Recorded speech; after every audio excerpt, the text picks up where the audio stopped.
в режиме реального времени мы работаем, и наш семинар записывается, он в YouTube будет, на сайте Глобалистика.ру выкладывается, на сайте факультета глобальных процессов Московского университета. И я хотел бы сказать, что семинар теоретические, философские проблемы, методологические проблемы глобалистики, которые мы обсуждаем, он длится уже 2 десятилетия, и вот теперь он проходит на базе Московского университета, факультета глобальных процессов. Здесь значительная часть студентов, аспирантов, преподавателей факультета участвует в этом. И, естественно, поскольку на факультете 2 главных направления, этим не ограничивается подготовка студентов, тем не менее, главные 2 направления – это международная политика и международная экономика, с уклоном, конечно, и прежде всего с упором, я бы даже сказал, на глобальные связи, отношения, события и так далее. И в этой связи семинар мы теперь, естественно, с учетом этого обстоятельства поворачиваем таким образом, что приглашаем представителей, прежде всего, экономического направления, политического направления, но, конечно же, междисциплинарная область глобалистики к этим фундаментальным сферам общественной жизни не сводится. Есть и взаимодействие природы и общества, есть и правовые, и биологические, и химические, и всякие другие, так сказать, направления. И мы об этом тоже будем говорить на других семинарах. Но вот сегодня мы продолжаем именно ту линию, о которой я сказал, потому что у нас для студентов магистратуры первого курса предполагается зачет, не предполагается, а стоит в качестве обязательного зачет по этим семинарам, которые пройдут до конца данного семестра. В этой связи мы провели уже семинары 3, которые были посвящены, прежде всего, взаимодействию природы и общества. Профессор Елисеев выступал проблемам экономическим, но и тоже взаимодействие природы и общества, но экономист очень известный Данил Вилян Виктор Иванович выступал. И затем нас интересует, конечно же, не только некая позитивная составляющая в глобализации, но и то, что связано с протестными движениями, поэтому прошлый семинар у нас был, он раз в месяц проходит, заметим. Прошлый семинар у нас Бузгалин, довольно известный экономист и специалист в области альтерглобалистского движения. И вот сегодня мы пригласили очень известного политолога, директора Института Европы, члена-корреспондента Академии наук. Алексея Анатольевича много можно было бы сказать, и не только вы видели это в том материале, который мы рассылали. Он хорошо известен и не только специалистам, в интернете огромное количество информации о нем, я не буду тогда тратить на это время, он потом ответит на вопросы, если вдруг в этой связи возникнут еще. Вот. Но он-то как раз предложил тему в том контексте, который мы хотели бы в политологическом, международные отношения в 21 веке, и даже не в веке, простите, в 21 году, и перегруппировка сил, вот он, так сказать, еще, ну, это он уже сам скажет. И я хотел бы в этой связи заметить, что факультет глобальных процессов с благодарностью относится ко всем, кто откликается на нашу просьбу, и в данном случае тоже Алексей Анатольевич, декан, хотел лично, так сказать, передать вам большой привет, и он, может быть, и подключится, сейчас он на очень важном мероприятии занят, но передавал вам лично привет, потому что у вас хорошие давние отношения тоже. И сегодня мы также напомнить должны будем о регламенте, прежде чем я передам слово Алексею Анатольевичу. Регламент у нас будет такой, значит, 45 минут примерно, до 45 минут в пределах мы просим укладываться основного докладчика. Затем примерно столько же времени, в пределах 45 минут, мы даем возможность всем участникам нашего семинара задавать вопросы, и докладчик будет на них отвечать. И затем примерно столько же, ну не более часа, уходит на то, чтобы обсудить эти вопросы, мы делаем регламент. Я потом на этом напомню. Примерно 3-5 минут дается тем участникам нашего семинара, которые хотели бы отреагировать в качестве выступления своего. И в конце, в завершающем таком ключе, докладчик в пределах там 10 минут подводит итоги, реагирует на то, что здесь происходило, что говорилось. И вот таким вот образом у нас проходит обычно семинар. Но если все, что нужно было сказать, и больше вопросов нет особых, да, мы тогда стартуем, и, Алексей Анатольевич, вам слово, и время пошло. Александр Николаевич, большое спасибо. Мне очень приятно и лестно выступать на столь известном семинаре. Многие из тех, кто подсоединился сейчас, принимали участие как слушатели много раз в таких дискуссиях. Они всегда были очень интересны и полезны. Учитывая то, что времени не так много, разрешите мне тогда успеть высказать ряд тезисов, поделиться с вами рядом идей, что мы имеем на конец марта 2021 года в международных отношениях. Естественно, я упор буду делать больше на то, что находится в основном в поле моего зрения.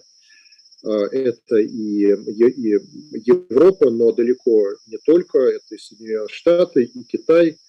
Так что вот поговорить по крупным вопросам, ну, так как значительная часть семинара выделена для вопросов и ответов, для дискуссии, то, видимо, многое будет затронуто, о чем не успею сказать я.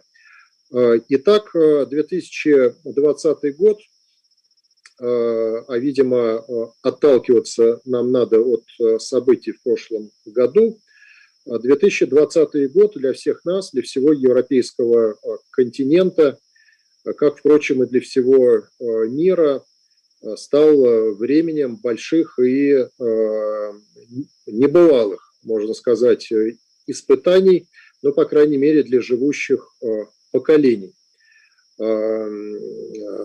Абсолютно банально сейчас заявлять уже о том, что пандемия коронавируса, COVID-19, негативно сказалась практически на всех аспектах нашей жизни. Это и политика, и экономика, и безопасность, наша бытовая жизнь, модели поведения и так далее, и так далее. В большинстве государств весной, летом прошлого года были предприняты беспрецедентные меры по борьбе с этим действительно новым и опасным заболеванием. Вот только что из Китая вернулась группа специалистов, которые в Ухане пытались выяснить, откуда произошел этот вирус. Ими выдвинуто 4 сценария. Но, как мы знаем, это пока сценарии. Соединенные Штаты вновь недовольны тем, какой наиболее вероятный сценарий специалисты предположили, что показывает, насколько есть континуитет и преемственность между администрациями Трампа и Байдена, хотя есть, естественно, очень существенные, даже в чем-то и разительная разница. Если вернуться к весне прошлого года, то начальный период усилий по борьбе с ковидом, и в том числе в странах Евросоюза, а к тому времени их уже было 27 без Великобритании, этот период сопровождался заметной хаотичностью, несогласованностью действий, различными противоречиями и открытым проявлением того, что в лексиконе европеистики давно называется национальные эгоизмы. Но со временем действия по борьбе с коронавирусом все-таки стали более упорядоченными и стали больше соответствовать представлениям о взаимопомощи, о том, что надо учитывать интересы друг друга. На региональном уровне антиковидная политика стала со временем более коллективной. Это проявилось и в Евросоюзе, и на Евразийском экономическом пространстве. Но надо сказать, что война вакцин, которая назревала уже во второй половине прошлого года и во всей красе разразилась в начале 2021, в очередной раз показала глубину противоречий между государствами, в какие бы глубоко интегрированные объединения они бы не входили. Но, кроме того, эти противоречия еще и наложились и накладываются на различные геополитические разломы и трещины. В этом смысле пандемия лишь усилила ряд центробежных и конфронтационных тем и процессов в мире.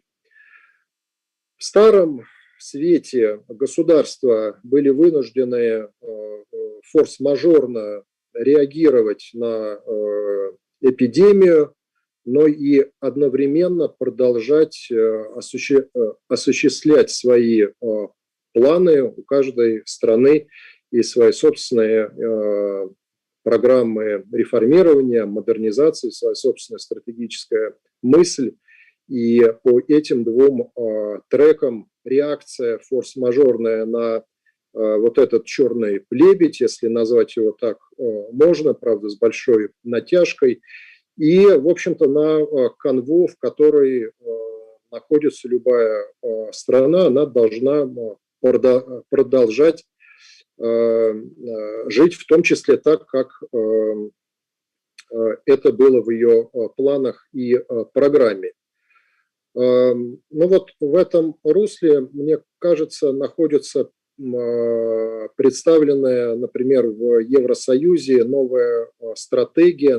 У них стратегий сейчас очень много, но эта стратегия получила в прошлом году название «Стратегия по Союзу безопасности». Она направлена в первую очередь на защиту критической инфраструктуры Евросоюза, на борьбу с киберпреступностью, на противодействие гибридным угрозам и организованной преступности.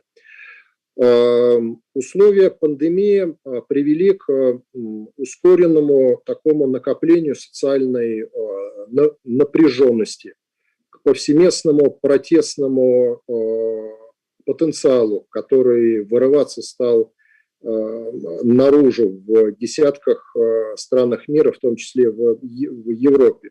Везде вырос уровень недовольства властью. В каких-то странах это привело вообще к смене правительства или в реконфигурации тех коалиций, которые находятся у власти. Но в США, можно сказать, это привело к тому, что до марта прошлого года еще трудно себе было представить, что Трамп проиграл выборы в ноябре прошлого года. Хотя, если бы не пандемия, то мало кто брался спрогнозировать, что победит не Трамп. Но вот это недовольство властью, эти настроения, в свою очередь, переливались в политическую сферу, влияли на партийно-политические системы, на результаты электоральных циклов. Здесь интересных примеров очень много, как в Европе, так и в других регионах мира, и в том числе и в Африке, в Латинской Америке. Обострились кризисные элементы моделей представительной демократии, и особенно в ее таком неолиберальном ответвлении.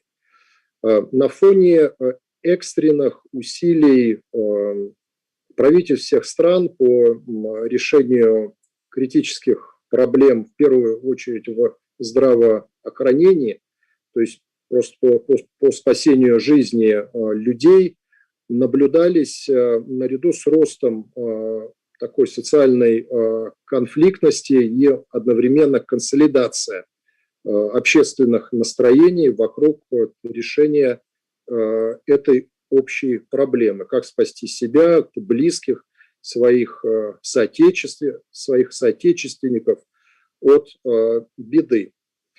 Но надо сказать, что такие вот центростремительные, в отличие от центробежных, центростремительные явления, которые свойственны периоду национальной мобилизации, а прошлый весь год в большинстве стран, значит, был периодом не только разбегания, но и национальной мобилизации.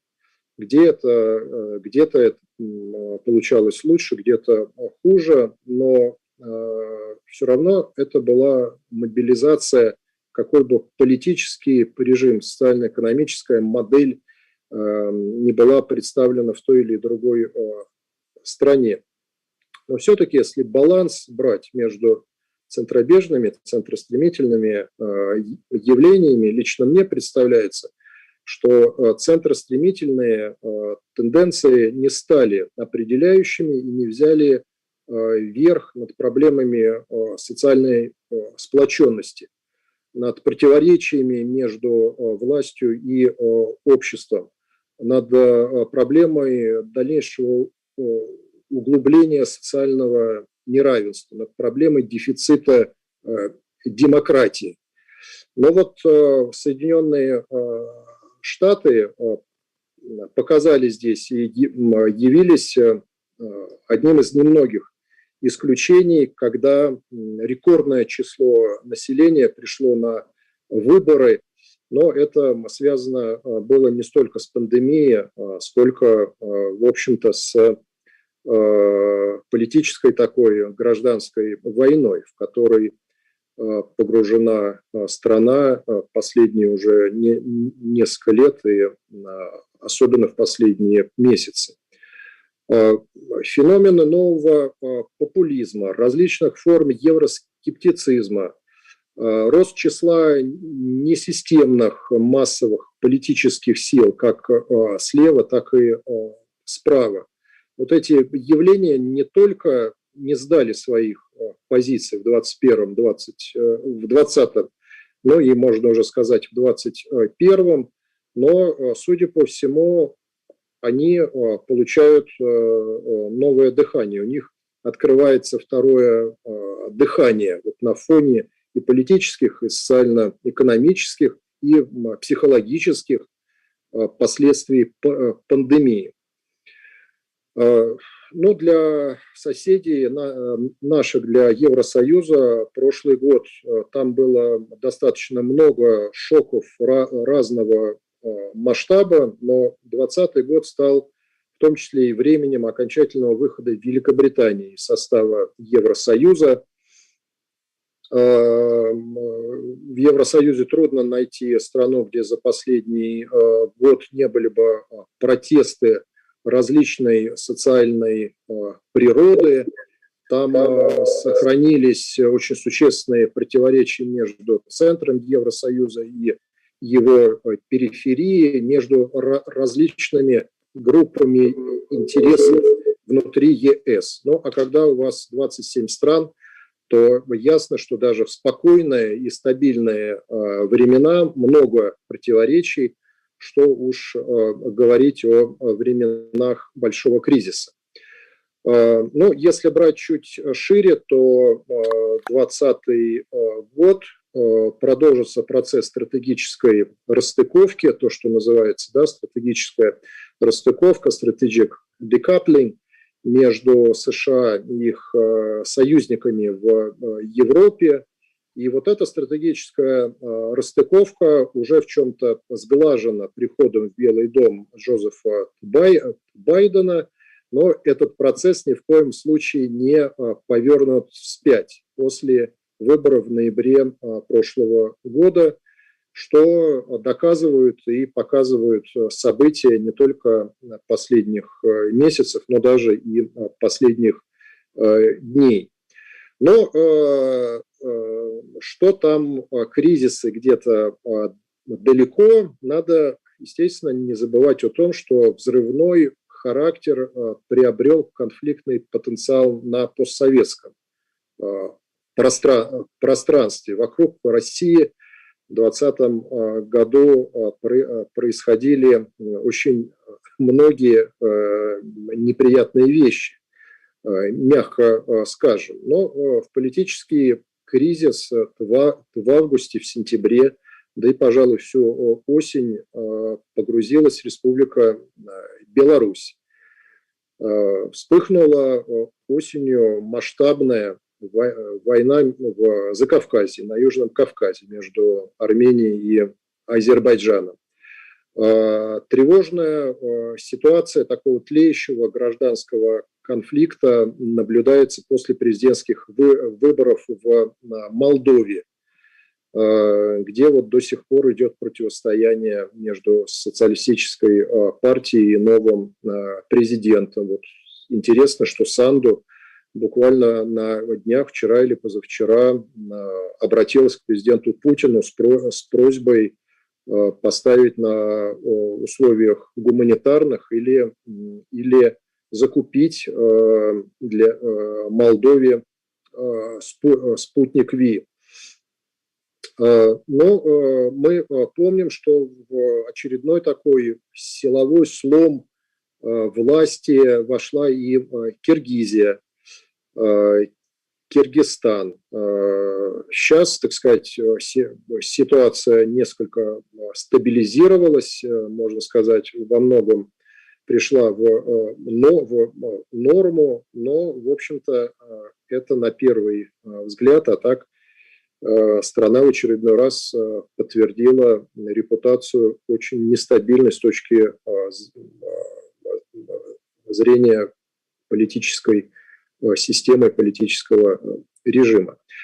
Итак, вот после всего сказанного можно сказать, что пандемия действительно не обошла стороной ни одно значимое измерение нашей жизни, от состояния здоровья, не только нас в Москве, но, в общем-то, всех людей на Земле, до мировой экономики и политики, от ситуации в гуманитарной и социальной сфере до военной.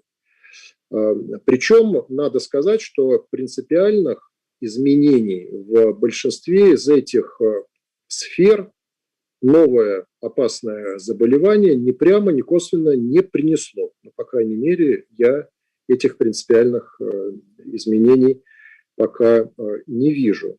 То, что принесло это заболевание, это пандемия и все ее последствия, это скорее своего рода роль катализатора, который сделал уже давно существующие до пандемии процессы на уровне как региональном, так и глобальном, более такими выраженными, более явными, более укорененными. И большинство из этих процессов, опять же, кризисной природы, кризисного характера, и, я думаю, вполне уместен в специальной литературе термин «коронакризис». Коронакризис как олицетворение кризисного состояния дел в мире. Но вот пандемия – это как раз тот бензин или горючая смесь, которая была судьбой выплеснута на те проблемы, которые уже и с которыми мы жили до марта, до февраля-марта прошлого года. Ну вот теперь о проблеме, которая не региональная, а глобальная, это ожесточенная конкуренция на международной сцене. И в основе этой конкуренции лежат прежде всего, так мне представляется, экономические причины. Все-таки экономические причины. Закон взлета и падения великих держав продолжает действовать и в 21 веке. Мы с ним жили, или человечество с ним жило тысячелетиями, но в 21 веке, насколько не звучит этот закон истории просто, взлет и падение великих держав, но он продолжает, на мой взгляд, действовать. Кроме того, пандемия нанесла очень сильный удар не только по позициям тех или иных стран, но, естественно, по глобализации в целом, по цепочкам создания стоимости, по мировой торговле. Резко за прошлый год усилились протекционистские настроения. Резко усилилась неравномерность развития между разными странами. Но о том, что социальное неравенство в течение прошлого года, это будет и в 2021, только выросло, это тоже хоть и банальный, но очень грустный и важный факт. Причем это социальное неравенство выросло не только между регионами, но и внутри самых разных группировок стран, в том числе внутри Евросоюза, как и в каждой из стран Евросоюза. Теперь уже несомненно, что преодоление новой мировой рецессии станет возможным не раньше 2022 года. Летом, я помню, еще летом прошлого года были надежды на то, что это может случиться в 2021, но теперь ясно, что не ранее 2022 года. Причем для большинства стран надо проститься, если они этого еще добровольно не сделали, надо проститься с надеждой на такой V-образный выход из кризиса. Это будут другие буквы латинского алфавита, намного менее благоприятные для большинства стран мира.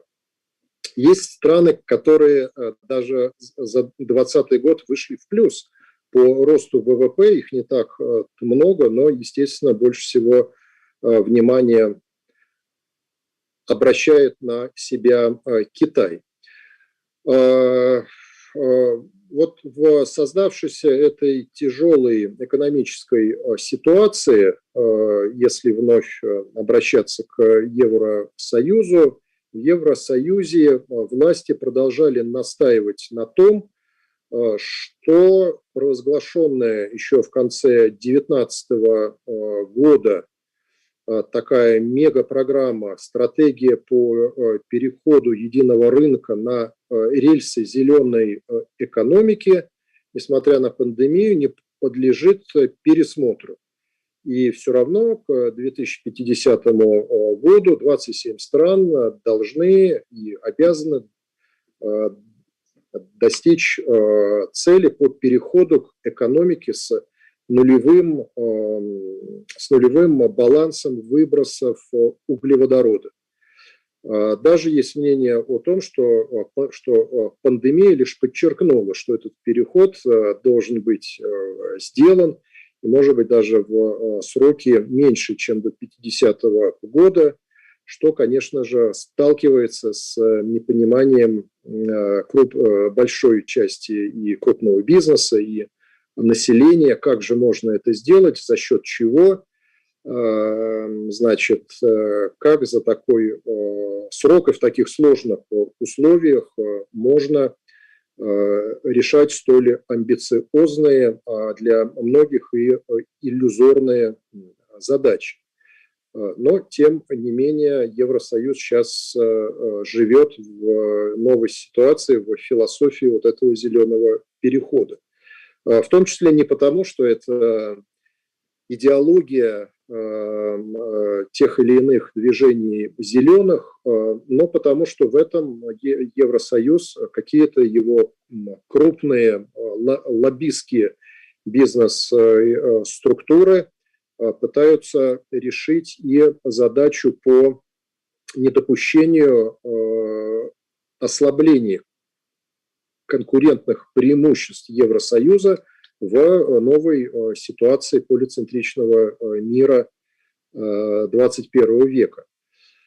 Ну, также я немножко об этом уже сказал, в научный оборот, особенно с 2020 года, широко вошел термин протекционизм 2.0, термин, который отражает такую проактивную государственную политику развитых стран в условиях ужесточения международной конкуренции.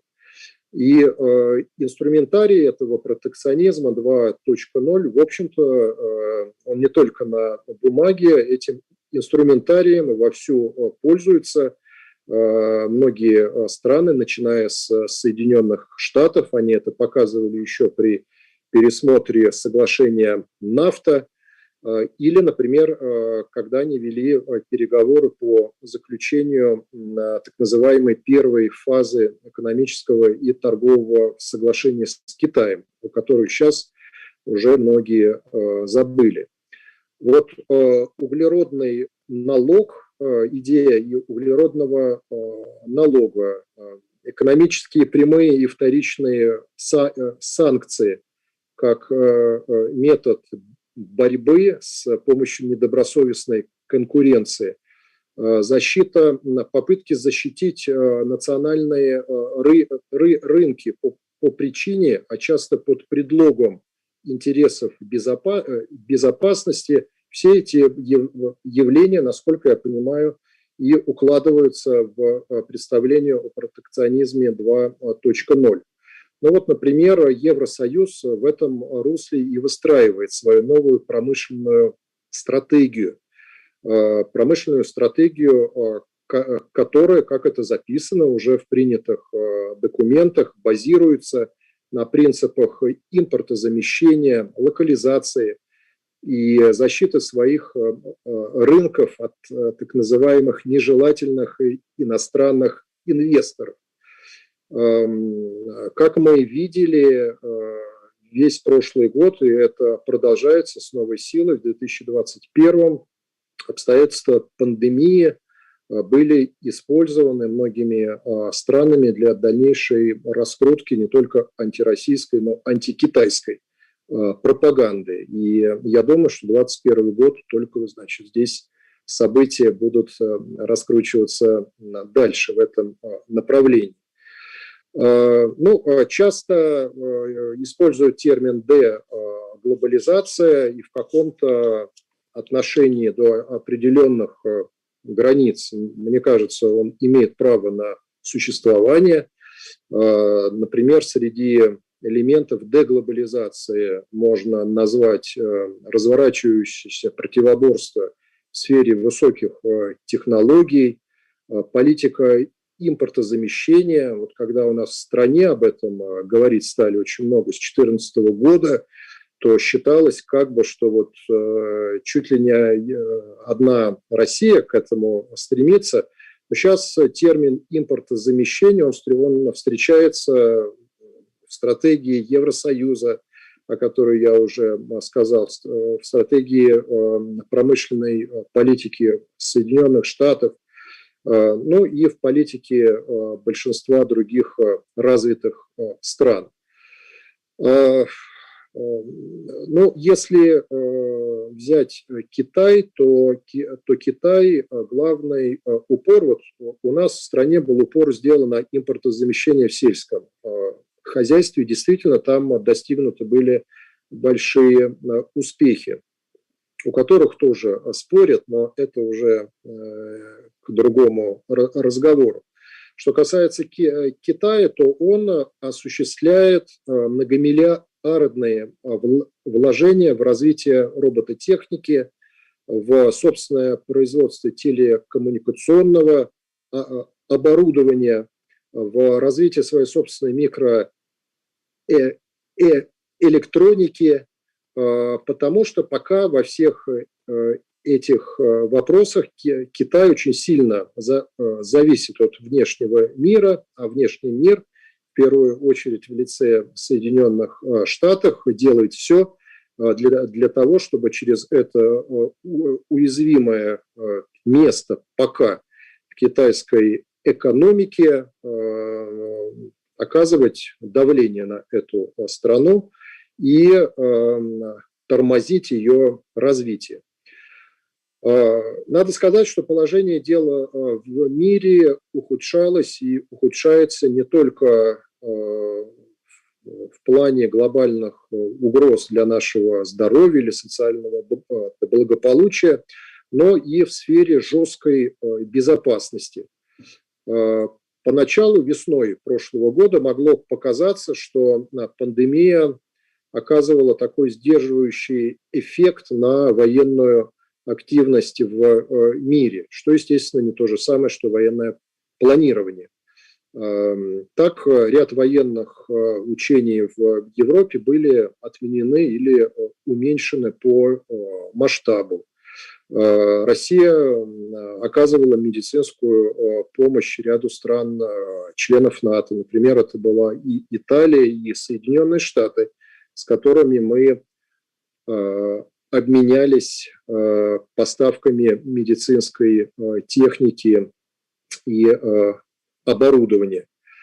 Но опять-таки надо сказать о том, что вот различного рода стереотипы, клише, проблемы взаимного восприятия, а точнее неприятия и уровень недоверия таковы, что пандемия, к сожалению, на время лишь приостановила нарастание напряженности, а точнее конфронтации между Россией и Соединенными Штатами, в целом между Россией и странами-членами НАТО.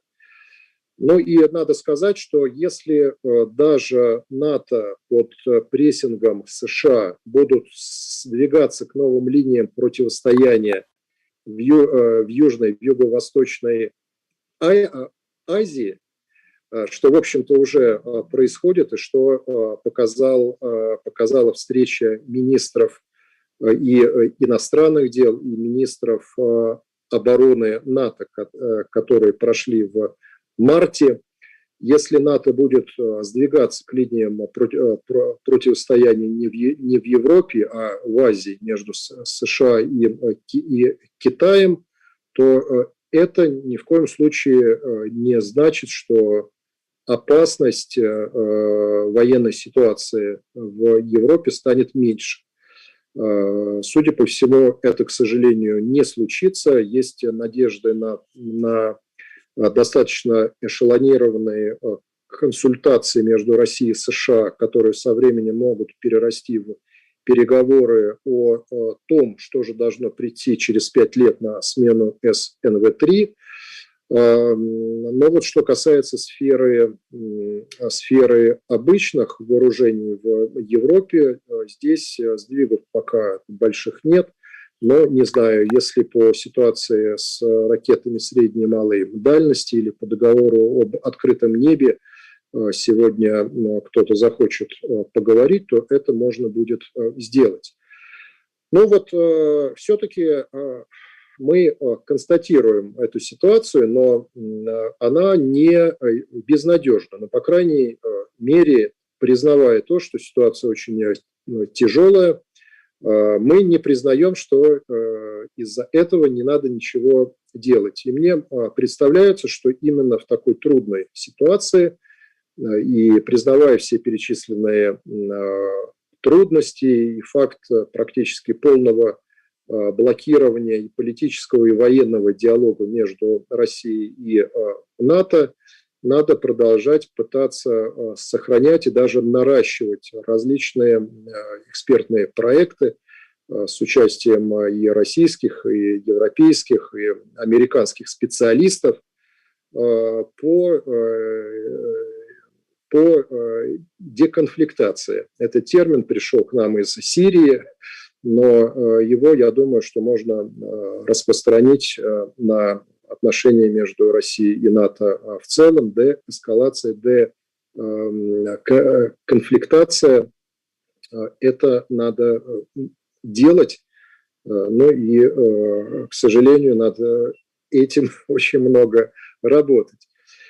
Ну, что касается Евросоюза, то надо сказать, что он продолжает и продолжал сидеть на двух стульях.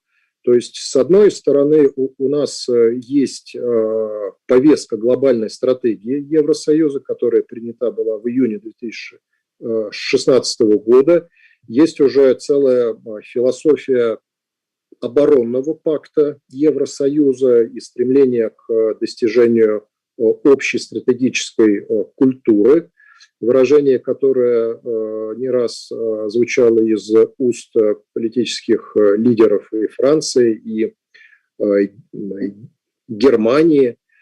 Но, с другой стороны, Евросоюз, почему он сидит на двух стульях, он продолжает делать все возможное для того, чтобы излишне не раздражать Вашингтон своими притязаниями на самостоятельность в политико-военной сфере.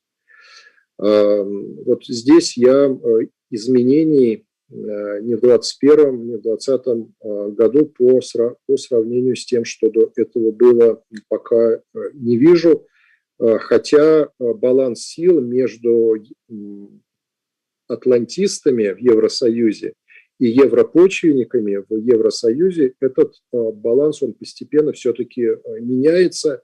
И последние 4 года при Трампе нанесли такой дополнительный мощный удар по еврозападникам, по евроатлантистам в Евросоюзе, что, в общем-то, сейчас в Евросоюзе на самом деле мало кто рассчитывает на то, что последние 4 года будут перечеркнуты, и что в своих отношениях друг с другом Евросоюз и США вернутся, значит, в историю до Трампа.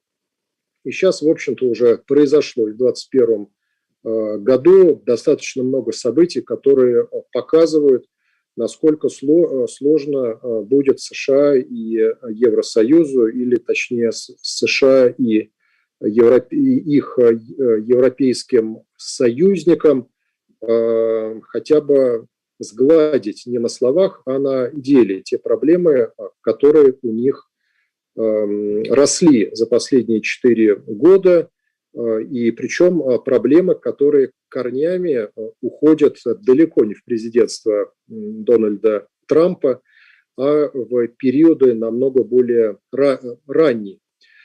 Ну, что касается России, то ряд стран Евросоюза, в общем-то, стали в последние годы, в 2020 году это лишь усилилось, прямыми лоббистами Вашингтона по торпедированию Норд-стрима, по торпедированию Северного потока-2. Но, кроме того, в прошлом году у нас были такие изыски, например, в новой стратегии национальной безопасности Польши, принята в мае прошлого года, Россия названа основной угрозой безопасности. В том же ключе составлена и военная доктрина Румынии, которая принята была в июне прошлого года. Европарламент в прошлом году в очередной раз отметился очень сильно. Вот в год 75-летия окончания Второй мировой войны были приняты резолюции, в которых Европарламент занял открыто антироссийскую позицию по роли нашей страны в освобождении Европы. Но вот надо сказать, я о Беларуси уже упоминал, что новая волна антироссийских настроений была поднята в Евросоюзе, ну, и в НАТО, большинство стран Евросоюза, члены НАТО. Эта волна была поднята в связи с событиями в Беларуси.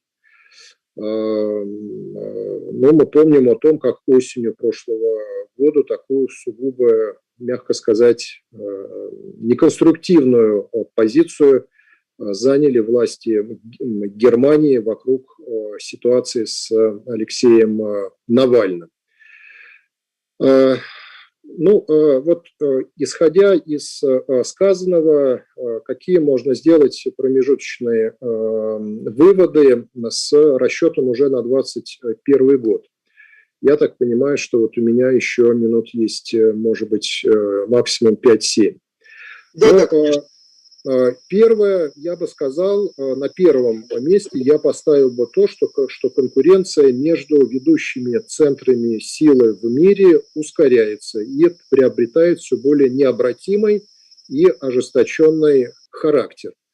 Как мы видели и видим, в ход идут и политические, и экономические, и идеологические, и информационные инструменты, как убеждение, так и принуждение, но не говоря уже о приемах пропаганды и деятельности спецслужб. Но вот даже создание вакцины от COVID-19 лишь усилило раздоры не только между Россией, других стран, того же самого Евросоюза, но и внутри Евросоюза мы наблюдаем, насколько эти внутренние раздоры, склоки выплескиваются в публичное пространство и напоминают каждый раз о том, насколько национальные государства до сих пор являются главными, что ли, акторами в международных отношениях, как сложно их собрать под единый зонтик для решения той или иной проблемы. Одной из несущих осей вот этой конкуренции на глобальном уровне, конечно же, со всей очевидностью все больше и сильнее становится противоречие между США и Китаем. Причем, как мне представляется, первой, то есть Соединенные Штаты, являются стороной, которая все время настроена на нагнетение этой конфронтации. Ну, что показали и вот последние переговоры между высокими политическими представителями Китая и США на Аляске. Но в то же время реалии в том, что Китай не только в целом успешно и в кратчайшие сроки справился с пандемией, но и экономически продолжает значительно опережать по темпам своего развития как Соединенные Штаты, так большинство из своих конкурентов. Но надо сказать, что конфликтность в отношениях между Вашингтоном и Пекином – это, конечно, не одномерное явление, оно очень сложное. Например, если политическая и технологическая расстыковка между ними шла и идет полным ходом, то, например, в сфере финансовых связей двух стран там идет по-прежнему их усиление и укрепление. Но как это будет дальше, сказать сложно. В США есть те, кто считает, что с Китаем надо вести новую холодную войну и максимально разорвать, насколько это не было бы больно, с ним вот это взаимопереплетение, которое было создано в последние 30-40 лет. Но есть и те, кто считает, что это нанесло бы для Соединенных Штатов урона не меньше, чем принесло бы пользы. Но и мы видели, что при Трампе торговый дефицит с Китаем в самом деле был сокращен, но не радикально. И в целом торговый дефицит при Трампе со всем внешним миром вырос, а не сократился. Так что здесь набор инструментов, которые могут использовать Соединенные Штаты для борьбы с Китаем, от мягкой до жесткой силы, такой набор не слишком широк. И здесь для Вашингтона вот как раз и стоит грандиозная задача, как привлечь на свою сторону другие страны для того, чтобы справиться и затормозить развитие поднебесной. Но удастся ли им это или нет, вопрос второй. Я принадлежу к тем, кто считает, что это большой вопрос, по крайней мере. Но дискуссия очень интересная в последний, особенно год, о том, может ли сложиться новая биполярность, только уже представленная с США и Китаем. Но я вдаваться в это не буду, скажу лишь о том, что я не принадлежу к тем, кто считает, что эта новая биполярность возможна.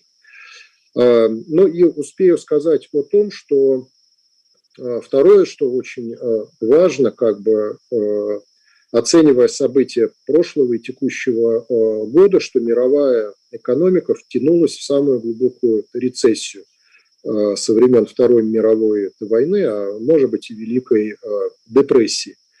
По мере этого растут показатели социального неравенства как на мировом, так и на региональном, так и на внутристрановом уровне. Ну и для наша страна уж точно здесь не исключение. Здесь ситуация, в общем-то, становится не лучше тоже, а хуже. Ну, третье – это усиливающаяся неопределенность и риски в развитии Евросоюза. Все-таки я европеист, так что еще раз о Евросоюзе. Еще раз о том, что пандемия обострила его внутренние проблемы, привела к росту евроскептических настроений, к разногласиям между странами-членами, которые, ну, как правило, конфигурируют, что ли, или расставляют по оси север-юг и запад-восток. Но в то же самое время надо сказать, что вот эта драма Брекзита все-таки привела к определенной консолидации внутри Евросоюза и опасности эффекта домино по выходу из Евросоюза каких-либо других стран вслед за Великобританией. В общем-то, на сегодняшний день эта опасность снята с повестки дня. Но, естественно, это не значит, что снизилась угроза целостности целого ряда государств-членов Евросоюза из-за присутствующих там сепаратистских настроений, которые к пандемии, естественно, отношения никакого не имеют. Это и Испания, и Великобритания, и, например, и Бельгия. Но вот еще успею сказать все-таки о том, мне кажется, это очень важно, что вот такой евроатлантический истеблишмент в Евросоюзе сохранил достаточно серьезные позиции и за 4 года пребывания в Белом доме Дональда Трампа. И в центре внимания, если говорить очень упрощенно, атлантистов, евроатлантистов по-прежнему стоит мир, в центре которого находится Запад, который ими понимается как союз европейских и иных либеральных, а точнее неолиберальных демократий во главе с Соединенными Штатами. Но одновременно надо сказать о том, что за последние несколько лет не сидели сложа руки и те европейские политики, которые стремятся к увеличению самостоятельности Евросоюза в мировых делах. И их видение мира строится на основе принципа, это центральный принцип глобальной стратегии Евросоюза, принцип стратегической автономии ЕС, что подразумевает такую двойную автономию как от Соединенных Штатов, так и от Китая. Но, естественно, с несравненно большим креном в пользу США. Это понятно. Есть даже государства, где победа Джозефа Байдена была встречена не с восторгом, а с такими смешанными чувствами. Ну, например, Британия, Польша или Венгрия. В этих странах правящие партии ведь извлекли немало выгод из президентства Дональда Трампа. Ну, я имею в виду различные силы от власти с различной такой евроскептической окраской. И они использовали трампизм как вот одно из выражений нового популизма очень неплохо в своих политических целях, как внутри своих стран, так и в отношениях с наднациональными структурами в Евросоюзе. Но теперь с Байденом у них этих рычагов нет, и им надо, в общем-то, здесь немножко перестраиваться и по-другому проводить свою внешнюю политику, несколько по-другому позиционировать себя внутри Евросоюза. Даже для Берлина победа Байдена не привела к тому, что ослабла проблема с американской обструкцией достройки проекта Nord Stream 2. Надо сказать, что Белый дом, что Байден и во время президентской кампании, предвыборной кампании, и теперь он и его окружение продолжают активно выступать против Северного потока-2. Ну вот Блинкен, когда здесь в Европе был, то об этом в открытую он говорил, в том числе и на встрече с руководителем немецкого МИД Хайко Маасом. Для европейцев, конечно же, Байден уже есть и будет намного более удобным президентом, чем Трамп, но далеко не во всем. Например, в отношении Китая Вашингтон, по сути, не только продолжает антикитайскую линию Дональда Трампа, Майкла Помпео, но даже идет на усиление этой линии. А в Европе многие не хотят попасть между молотом и наковальней, между Сциллой и Харибдой. И большинство не хотят, чтобы их заставили выбирать сторону, с кем ты, с Китаем или с США. Но все дело в том, что здесь проблема-то даже не столько в идеологичности Джозефа Байдена, а ясно, что по сравнению с Трампом он намного более идеологически заряженный президент. Но проблема для Вашингтона в том, что Китай продолжает набирать силу. Какой бы президент ни был в Белом доме, Трамп, Обама, Трамп, Байден, но конкуренция США с Китаем по объективным причинам будет нарастать. Вот что это значит для европейцев и для России, это очень интересный вопрос, потому что по мере нарастания этой конкуренции пространство для маневра между вот этими ведущими центрами силы, оно становится все уже, и маневрировать все сложнее.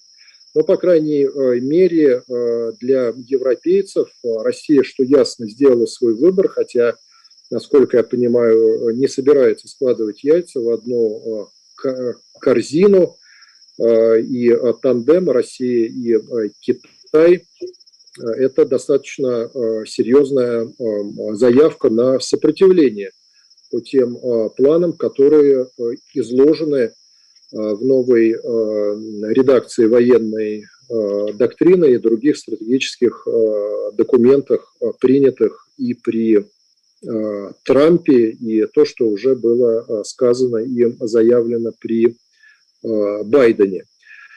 Ну вот, пожалуй, я смотрю, что уже 50 минут, и я понимаю так, что регламент мой истек, и прошу ведущего дальше сказать, как нам жить. Алексей Анатольевич, как мы будем жить, сложилось за 2 десятилетия уже, так что от меня зависит немного. Я только должен сейчас поблагодарить вас за прекрасный доклад, я думаю, от имени всех нас. И, несомненно, возникло уже, я вижу, вопросы, их будет много. Я сейчас скажу о регламенте, напомню, многие из них его знают. Значит, мы задаем сейчас вопросы. Я хотел бы обратить внимание, что у нас есть тема, она заявлена четко, международные отношения в 2021 году. и перегруппировка сил. Вот в контексте этой тематики Алексей Анатольевич очень четко изложил материал именно в рамках заявленной темы. Я прошу не выходить, по крайней мере, далеко. Если что-то, ну, я здесь тогда подключусь. Значит, как технически это делать? Технически делается правильно, как профессор Старицын сейчас из Ростова-на-Дону поднимает руку. Так можно, но еще очень хороший вариант вижу профессора Гранина, но я не всех вижу. Дело в том, что у нас здесь 5 страниц, вот только у меня на 125. Сейчас присутствует было 133 в течение семинара. И поэтому, если вы, каждый из вас, может нажать на участники, то вы увидите список. И вот я теперь вижу там действительно уже бывалые участники нашего семинара. Я вижу 5 человек с такой поднятой рукой, синий такой значок, поднятая рука. Если вы посмотрите в правый нижний угол, там будет написано «поднять руку». Если участник нашего семинара нажмет на «поднять руку», то рука, вот уже 6 человек, то рука будет там вот поднята. Я буду на это реагировать. Я прошу не задавать вопросы через чат, по той причине, что там уже идет какая-то переписка, что не возбраняется, ради бога.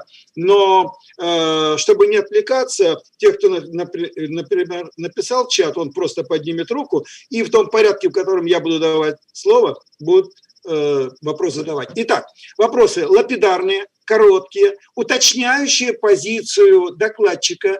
Это эксперт, мы, как уже говорили, мы приглашаем самого высокого уровня эксперта в той или иной проблеме, в данной проблеме, уточняющие вопросы позицию докладчика. Потом будут, никаких выступлений сейчас, потом будут выступления, ремарки, после того, когда закончится вопросы, их мы будем задавать в пределах 40-45 минут ориентировочно.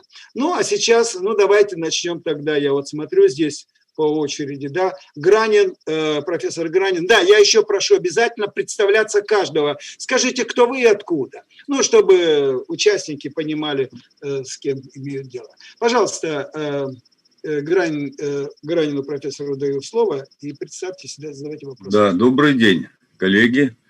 Гранин Юрий Дмитриевич, доктор философских наук, ведущий научный сотрудник Института философии Российской академии наук. Алексей Анатольевич, замечательный доклад, но в этой связи у меня возник один довольно серьезный вопрос. Как вы относитесь к повороту России на восток, от Европы к Евразии? Вопрос задан в связи с тем, что Совет по внешней оборонной политике России, который возглавляет Сергей Караганов, уже давно разработал проект «Большая Евразия». И вот в этой связи там есть положения, которые напрямую относятся именно к вам, как директору Института Европы. Вот что он пишет. Если рассуждать о будущей картине мира, то Европа в этой картине разобьется на части. Одна будет в системе Америка плюс США, другая в Евразии. Уже сейчас примерно ясно, где будет проходить граница. Вопрос только в том, куда решит пойти Германия. Думаю, что скорее всего в Евразию. На мой взгляд, это такая нереализуемая утопия. Я прошу прощения, ваш взгляд сейчас не нужно излагать. Понятно. Только вопросы докладчику. Ваш взгляд изложите, когда будет дискуссия. Спасибо за вопрос. Да. Алексей Анатольевич, пожалуйста, отвечайте. Спасибо за вопрос, но в самом деле здесь, наверное, можно провести целый форум. Но коротко так. Поворот на восток. В этом Россия ничего нового не придумала до того, как объявили у нас на высшем уровне вот эту формулу. Поворот на восток. В других странах мира придумывали свои выражения. Например, Обама сказал о том, после чего это крылатое стало выражение, он употребил словосочетание pivot to Asia, разворот как бы с лицом к Азии. И, в общем-то, до того, как Россия стала пытаться развернуться на восток, значительная часть мира уже это сделала.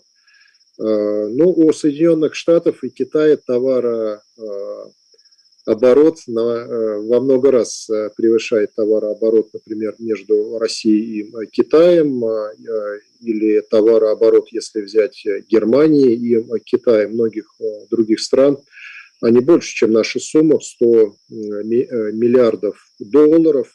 Я уже не говорю здесь о качестве того, значит, что стоит за этими цифрами, что является сутью этих товарных потоков. Но затем надо сказать, что ясно, что для России очень важно было рано или поздно начать диверсифицировать свою внешнюю политику, экономическую политику. И очень здорово, что такой лозунг «Разворот на восток» был в свое время брошен. Но здесь просто мне кажется, что его понимать надо адекватно и не бросаться в какую-то другую крайность. Если брать Китай, а ведь под лозунгом поворота на восток львиная доля сути – это разворот к Китаю. Но здесь многое, я считаю, абсолютно объективно. Многое субъективно в том смысле, что в последние годы Китай и Россию просто заставляют другие центры силы сближаться, даже скорее, чем если это было бы, если в естественном виде все это происходило бы. Но это сближение сейчас, оно абсолютно нужное и обоснованное. Действительно, как в Китае сейчас выражаются, Китай стоит или готов стоять с Россией спиной к спине. Россия для Китая – это как бы то, что у Китая за спиной. Китаю надо, чтобы никто не вонзил ему нож в спину. Но лицом Китай развернут не на север, а развернут на юг. И здесь вот как раз области такого наибольшего геополитического напряжения, которое есть у России и у Китая, они располагаются друг от друга в многих-многих тысячах километров. Для России это западное направление, где решать надо проблему вот этого перенапряженности уже и конфронтации. А для Китая на многие годы вперед такая геополитическая зона его жизненных интересов, где ситуация, судя по всему, будет только усложняться, это Южно-Китайское и Восточно-Китайское море. То есть у Китая и России, у них не пересекаются в этом смысле интересы до такой степени, чтобы там, например, заключать военный союз и претендовать на то, что нападение на каждую из стран этого союза – это нападение на все страны. Но теперь проблема с асимметрией. Ясно, что разворачиваться надо и на восток, и на запад тоже рано или поздно. Здесь нормализовать надо дела.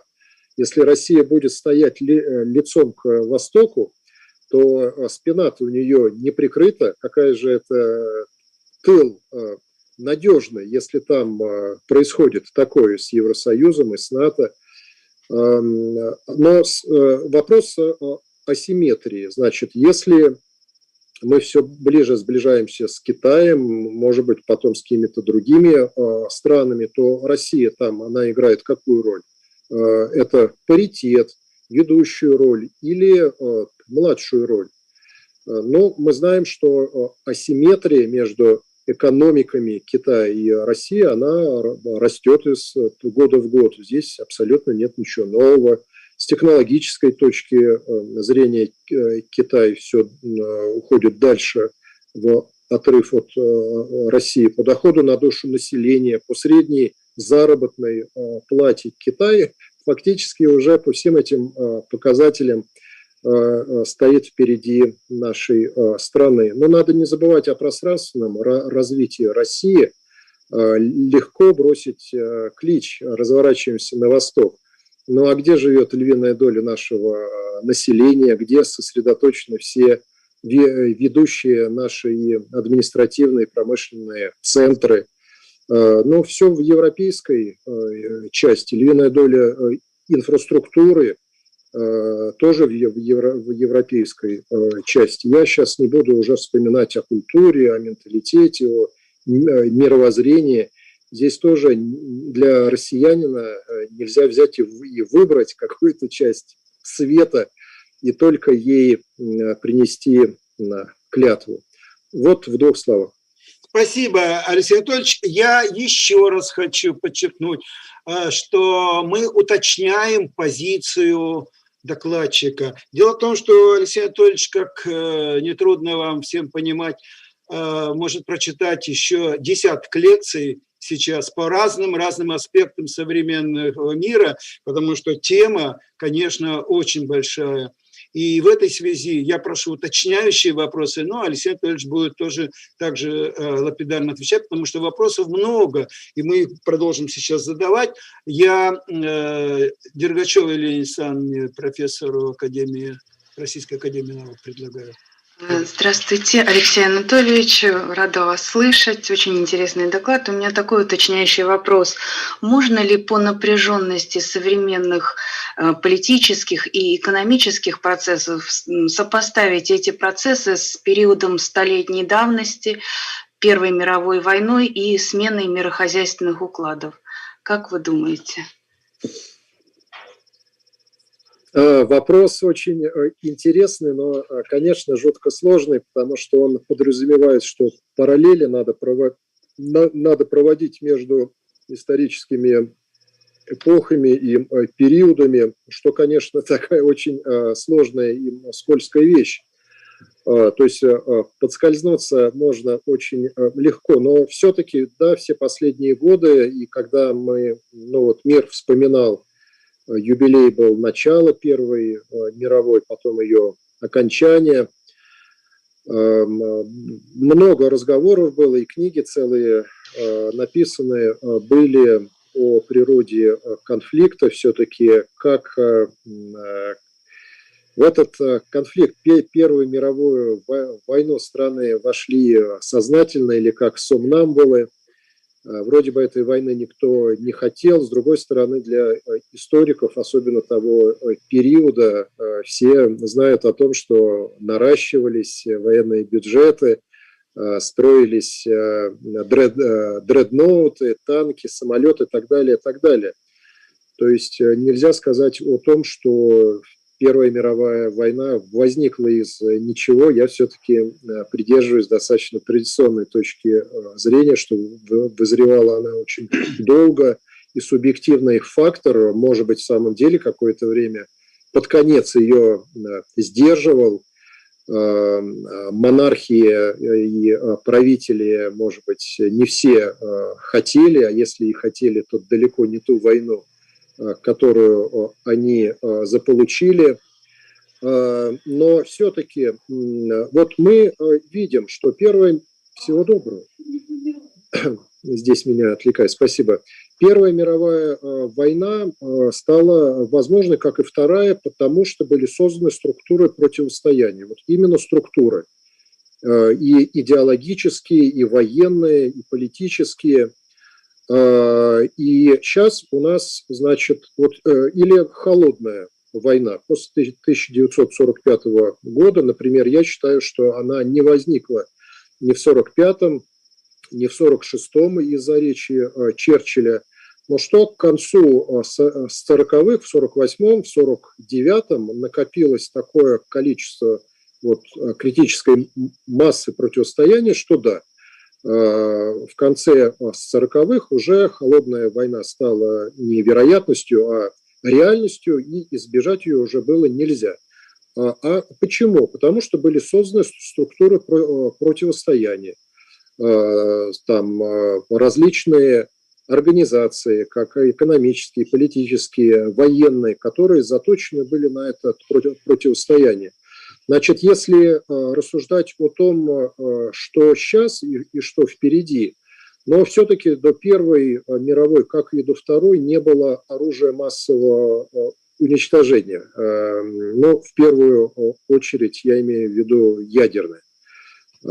И, конечно же, и сейчас, на всю глубину 21 века, это некий сдерживающий фактор.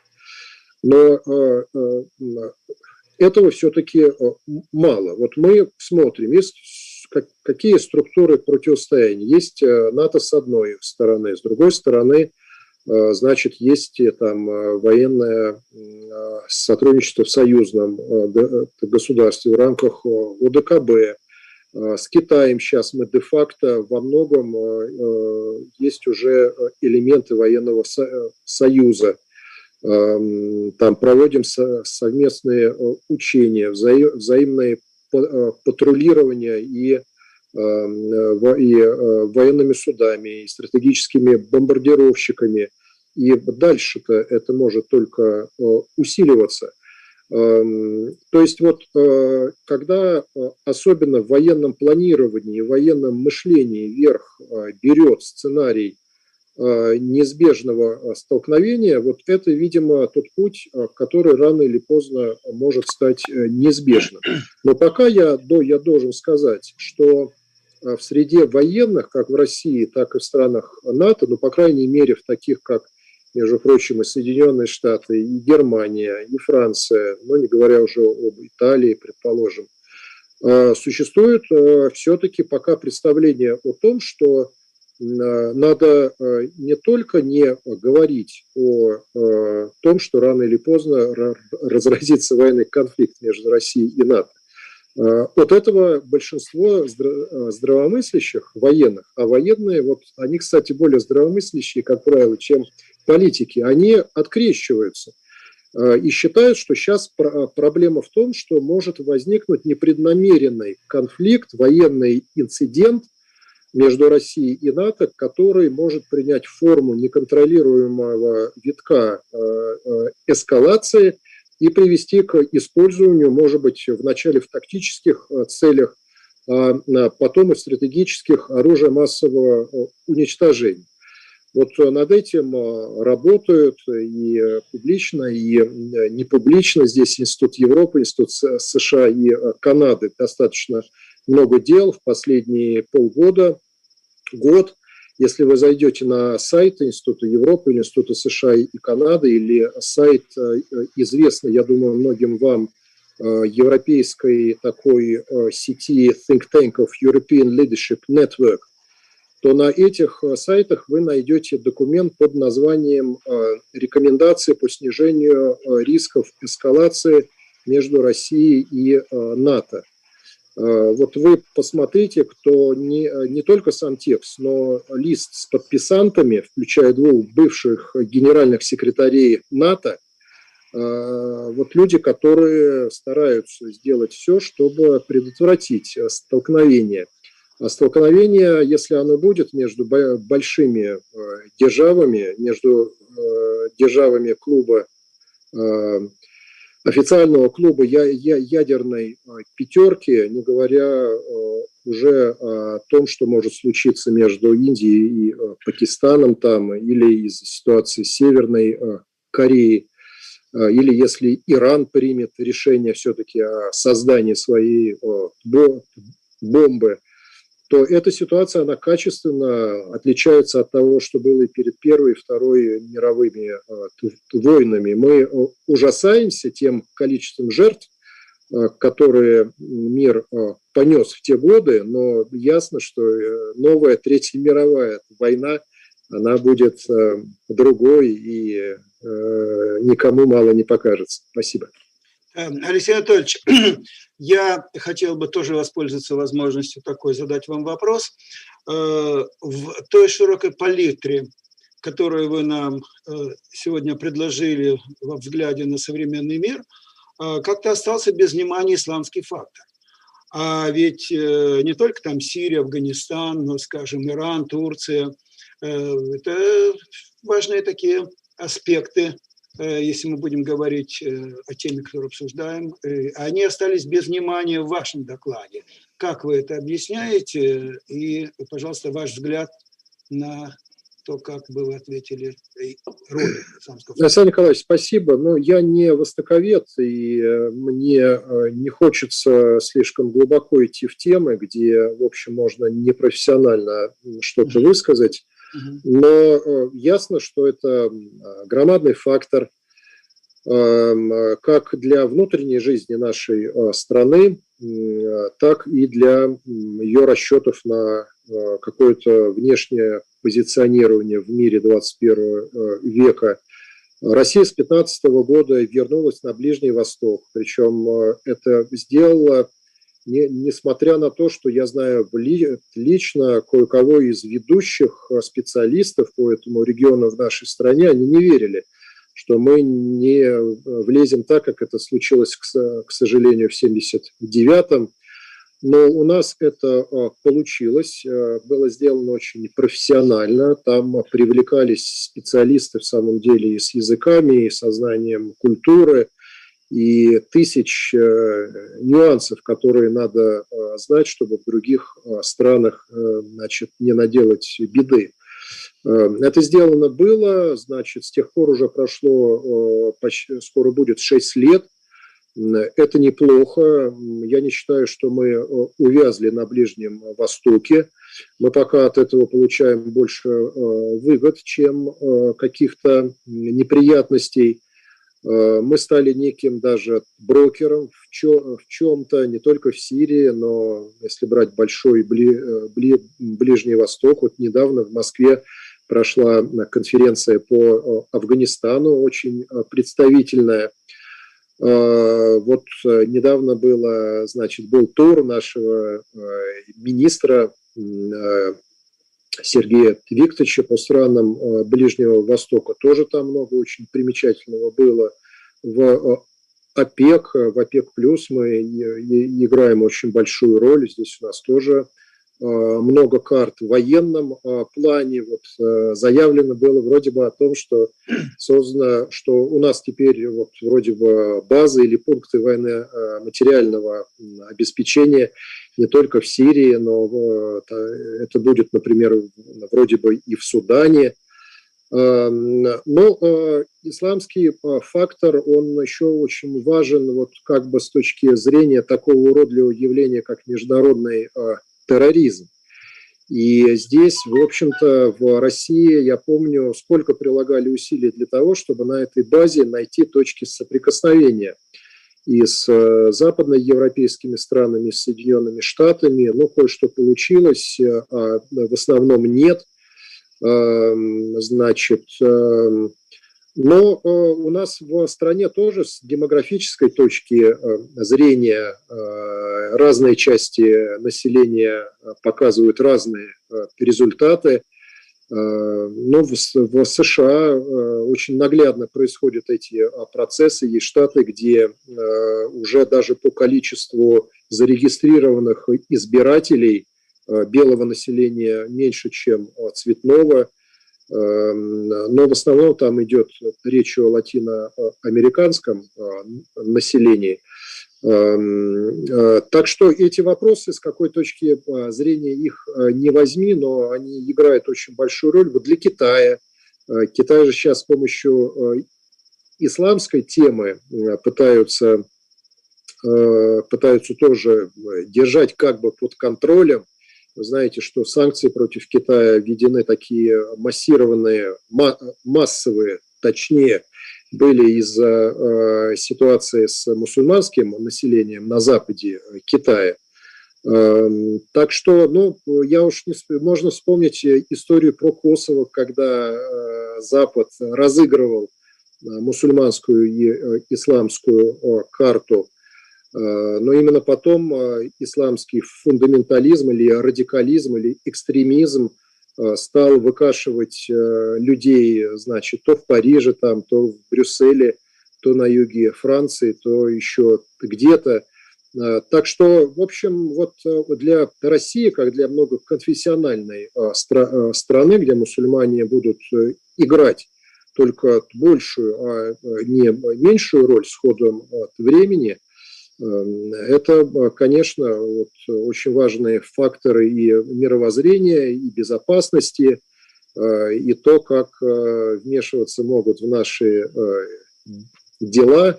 Так что, видимо, для специалистов по исламскому миру здесь тоже, в общем, если не целина, то очень большой впереди отрезок активной работы. Спасибо, Алексей Анатольевич. Вот как раз пример того, когда профессионал говорит. Это выходит за рамки моего вопроса, поэтому я не обратил на него внимания. Но если нужно, у меня есть своя позиция. Он сейчас очень хорошо показал как раз, что тема заслуживает специального разговора, и я думаю, что мы, кто организуем эти семинары, обязательно пригласим действительно ведущего крупного специалиста по проблемам исламской политики, вообще ислама в современном мире. Это будет отдельный разговор. Алексей Анатольевич, спасибо большое. А мы вернемся сейчас к той проблематике, где Алексей Анатольевич действительно специалист первой величины. И я предлагаю у нас профессор Старостин Александр Михайлович из Ростова-на-Дону. Пожалуйста, задавайте вопрос. Спасибо. Старостин Александр Михайлович, профессор, директор Института проблем глобализации в Ростовском экономическом университете. Ну, мы вот с Алексеем Анатольевичем партнерствуем вместе с Узнародовым профессором. Ну вот мы ждем новых приездов. А пока такой вопрос. Алексей Анатольевич, как вы смотрите на растущую вероятность глобально провокативных действий на ускорение перегруппировки сил, о которой вы говорили? Я имею в виду не действий, ну, типа 9.1.1.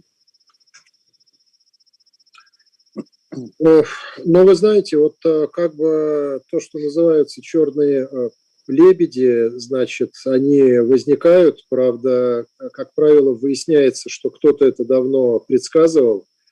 Вот с пандемией то же самое, но сейчас же уже много очень написано и сказано о том, что ее предсказывали фактически, что рано или поздно она случится, что-то подобное произойдет.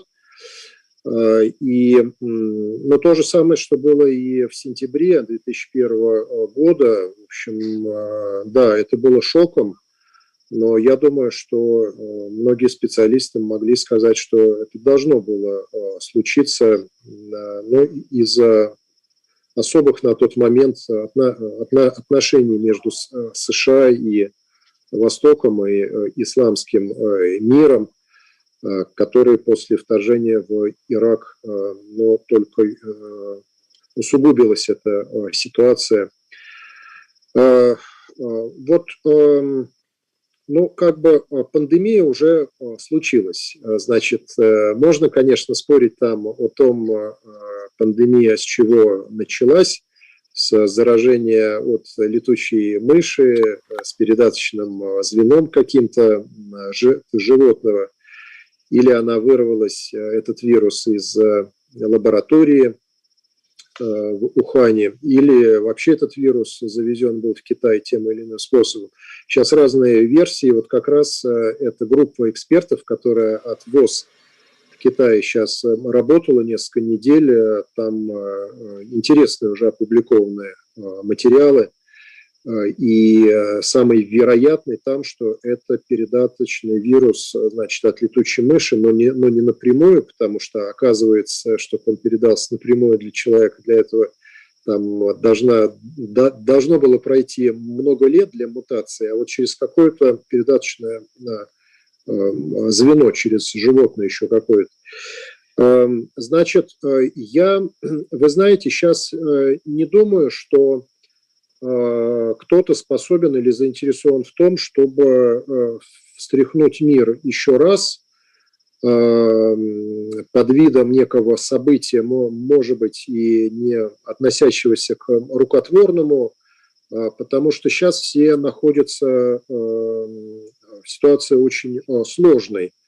Но Соединенные Штаты просто завалены внутренними вопросами, и ясно, что в ближайшие месяцы это будет так. Вот Трамп сейчас использует карту резкого скачка в нелегальной миграции через границу с Мексикой.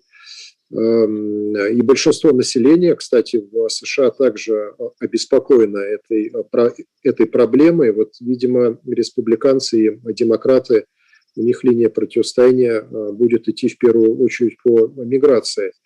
Но я к тому, что сейчас не в военном плане, не в экономическом придумать что-то для того, чтобы сделать хуже, чтобы рано или поздно стало лучше для себя. Честно говоря, я такого не вижу. Китай, в общем-то, тоже вся философия Китая, внешней политики заключается в том, чтобы делать что-то минимум для того, чтобы это приводило к прямому или опосредованному ущербу как для внутренней стабильности Китая, так и для позиции его в мире. Вот, ждать что-то от Соединенных Штатов, но, как я уже сказал, они поглощены внутренними проблемами. Китай в самом деле, они боятся, потому что видят, что если у них еще есть шансы затормозить развитие Китая и не дать ему вырваться окончательно вперед, только с союзниками, а таких, в общем-то, пока не так много. Так что, вы знаете, мне вот трудно сказать, я не вижу, что какие-то могут быть новые всплески, какие-то провокации. Ну, как я уже сказал, может быть неконтролируемое развитие ситуации в военной сфере. Вот вы помните, когда сбили над сирийско-турецкой границей наш истребитель, бомбардировщик, то, в общем, ситуация была очень напряженная. И мы знаем сейчас уже о том, как в НАТО были в ужасе, что Турция это сделала. Там они в себя не могли прийти от того, что это произошло, и очень боялись, а что будет дальше. Вот. НАТО, несмотря на все декларации, не та структура, которая рвется в бой. И абсолютно нет. Там все понимают, что конфликт как с применением обычных вооружений, так не говоря уже о ядерных. Алексей Анатольевич, у вас звук отключился. Но пока Алексей Анатольевич сейчас будет включать звук, я хотел бы... Алексей Анатольевич, у вас звук отключился, если вы меня слышите. Звук. Но я бы этим воспользовался, чтобы прервать свой излишне многословный ответ.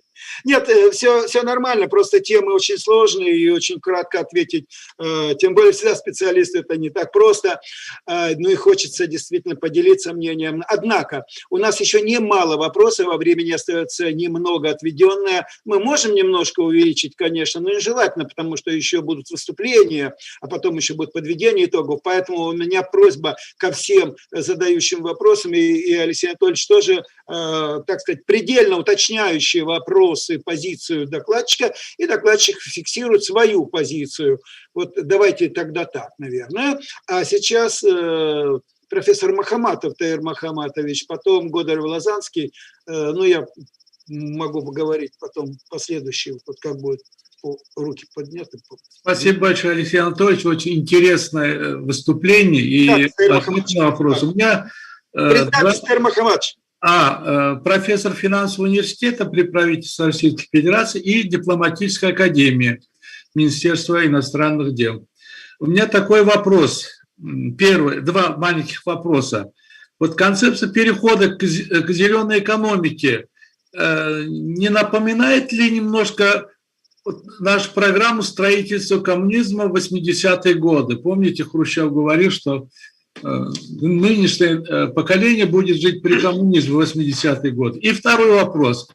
Вы как смотрите насчет либерализма как политика, либерализма как объективный принцип? Насколько обосновано негативное отношение к либерализму в нашей стране? Спасибо. Спасибо вам за два очень интересных и злободневных вопроса. И так буду стараться намного кратче. Значит, по поводу зеленой сделки. Ну, в самом деле, это некая философия. Это что-то, за что сейчас Евросоюз уцепился для того, чтобы вот выстроить некую стратегию на многие годы вперед и попытаться нащупать через эту зеленую сделку, зеленую стратегию поиска для себя конкурентных возможностей в мире на годы и даже на несколько десятилетий вперед. Не будем забывать о том, что единый рынок, один из самых крупных на планете, 450 миллионов человек, среди 27 стран представлена большая часть первой десятки наиболее развитых экономик мира, ну, по крайней мере, половина первой десятки – это эти страны. Их теснят, вот как раз у них стимул делать что-то вместе. В этом состоит, в общем, экзистенциальная суть Евросоюза, чтобы сплотиться и чтобы у него была возможность балансировать свои интересы с другими самыми крупными силами мира, будь это США или Китай, или в будущем Индия или еще кто-то. В зеленой сделке много очень прагматичного. Вот я это попытался показать, рассуждая о категории протекционизм 2.0. Евросоюз – это нормативная сила. Они хотят здесь задать новые нормы, новые стандарты и тем самым постепенно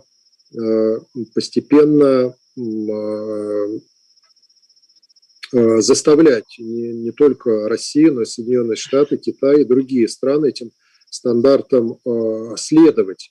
Под благовидным предлогом о спасении планеты от изменения климата здесь можно спорить, так сказать, насколько здесь в уме что-то держится или высказывается искренне.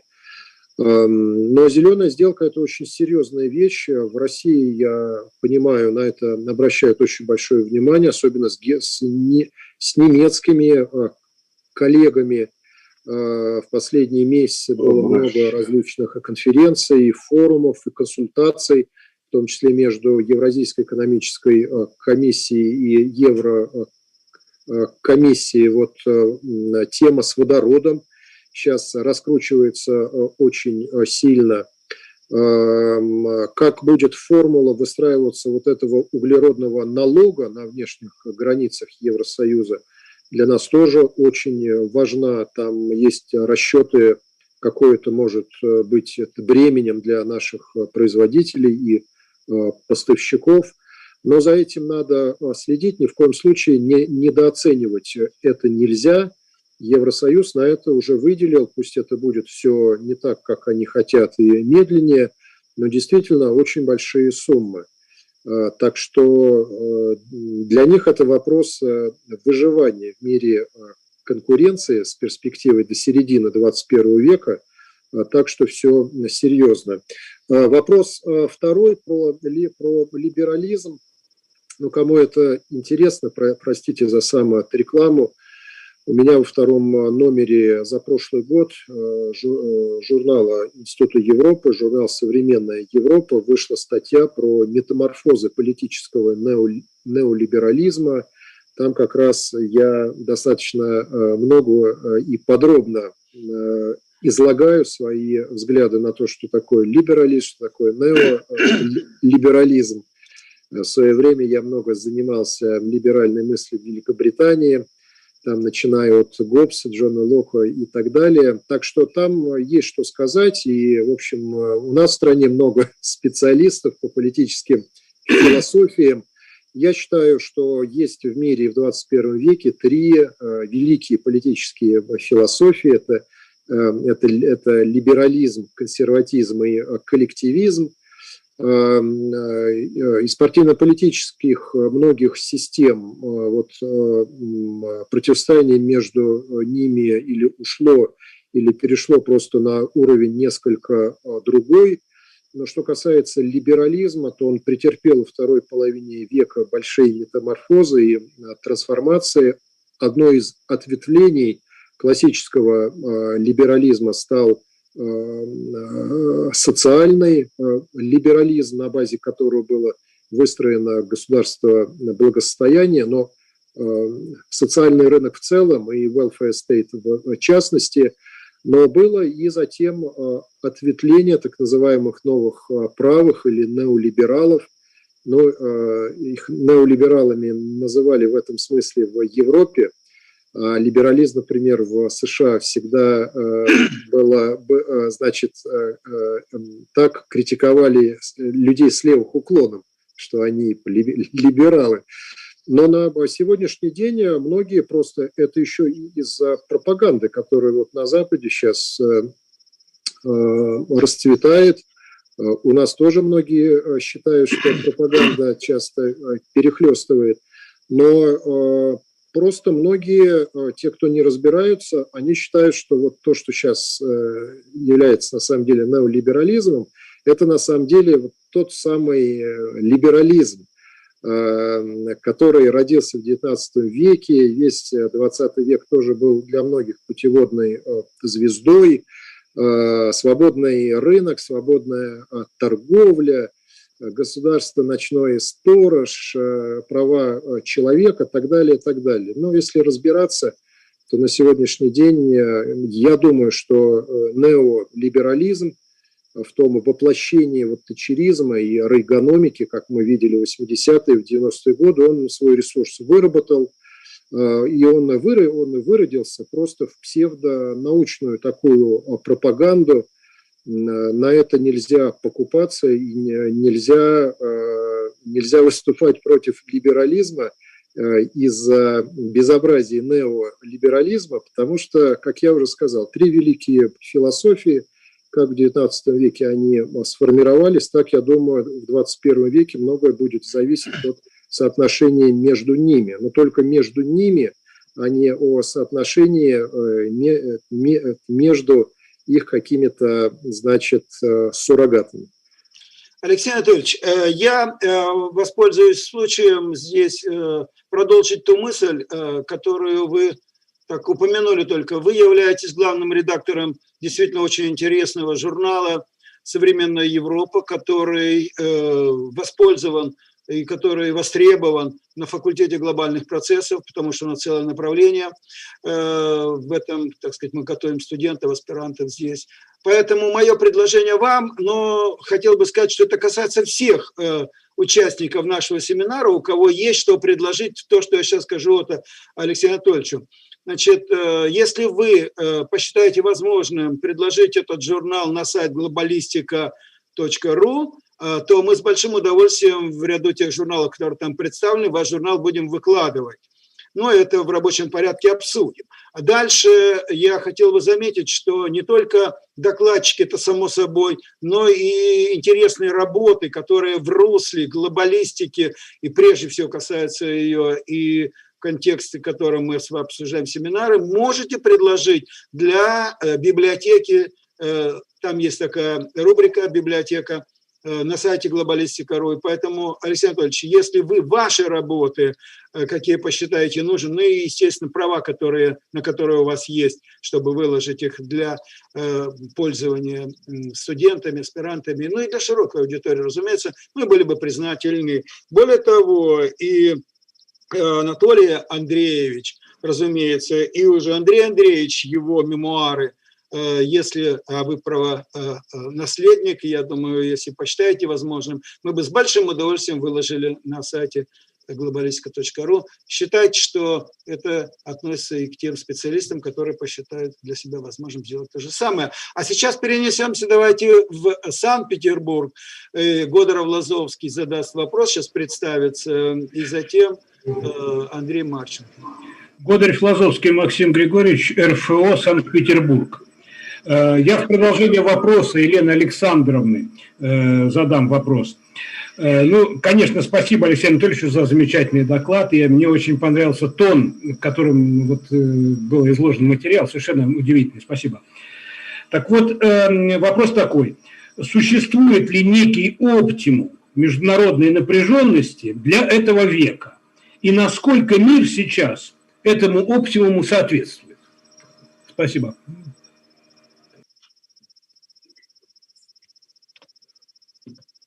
Да, спасибо за вопрос и оптимум. Ну, знаете, наверное, здесь надо вспомнить о религии и о том, значит, какие книги считаются священным писанием. Вот, наверное, там и оптимум этот есть, к которому мир всегда будет стремиться, к некому раю на земле на будущем. Но оптимум, я думаю, что если пытаться нащупать то, какими путями к нему дальше идти, то, знаете, сейчас я, чтобы не растекаться мыслью по древу, просто вот скажу такую вещь, что есть право силы, а есть сила права. И, видимо, вот в том числе международное право, которое мы унаследовали, ну и от Гаагских еще конференций и конгрессов, и от 1945 года Организация Объединенных Наций, вот современное международное право, а не мир, построенный, значит, на каких-то правилах. Как последние несколько лет говорят наши дипломаты, я с ними согласен, брошена была в свое время на Западе эта идея, и для них стала священной коровой. Вот этот мир, основанный на правилах, но который в чем-то отличается от классического международного права, а вот базируется в том числе на различных санкционных механизмах, которые вырабатываются в обход Совбеза, и, значит, уже там без суда и следствия продвигаются. Сейчас в международном праве какая есть презумпция невиновности? Да никакой. Вот захотел там сказать, нарушают права уйгуров, санкции, значит, Крым, нет, был не референдум, а захвачен был силой, под дулом пистолетов там голосовали все, санкции. Донбасс виновата только Россия, Украина здесь ни при чем. Санкции, Магнитский, Навальный, значит, вот точно все доказано, но формулы вам не покажем, вещества, которые мы нашли у Навального, санкции. Ну, вот я думаю, что здравый смысл, который возобладал в 1945-м, это Организация Объединенных Наций, международное право, вот эти все принципы, которые записаны в преамбулу и в статьях Устава ООН. Вот я думаю, что после там Библии и других похожих документов ничего лучше придумано не было. И здесь регулировать еще что-то можно. Можно на площадке Совбеза, на площадке Генассамблеи решать какие-то вопросы, перетягивать на свою сторону страны и показывать, кто есть кто за что выступает. Я другого, честно говоря, вот выхода не вижу к этому оптимальному миру, который мог бы рано или поздно восстановиться на Земле. Спасибо.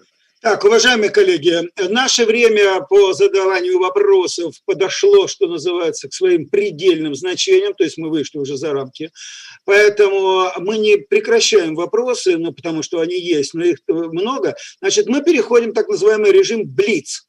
Просто кратчайший вопрос, кратчайший ответ, уточняющий позицию. И, кстати, Алексей Анатольевич, мы призываем не на все вопросы отвечать, если вдруг, например, или выходит за рамки темы наши, или, может быть, человек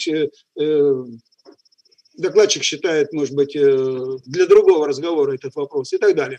Блиц вопросы предельно. Но, коль скоро вы сейчас затронули вопрос санкций, а у меня он такой был, я позволю немножко вклиниться и спросить вашу позицию.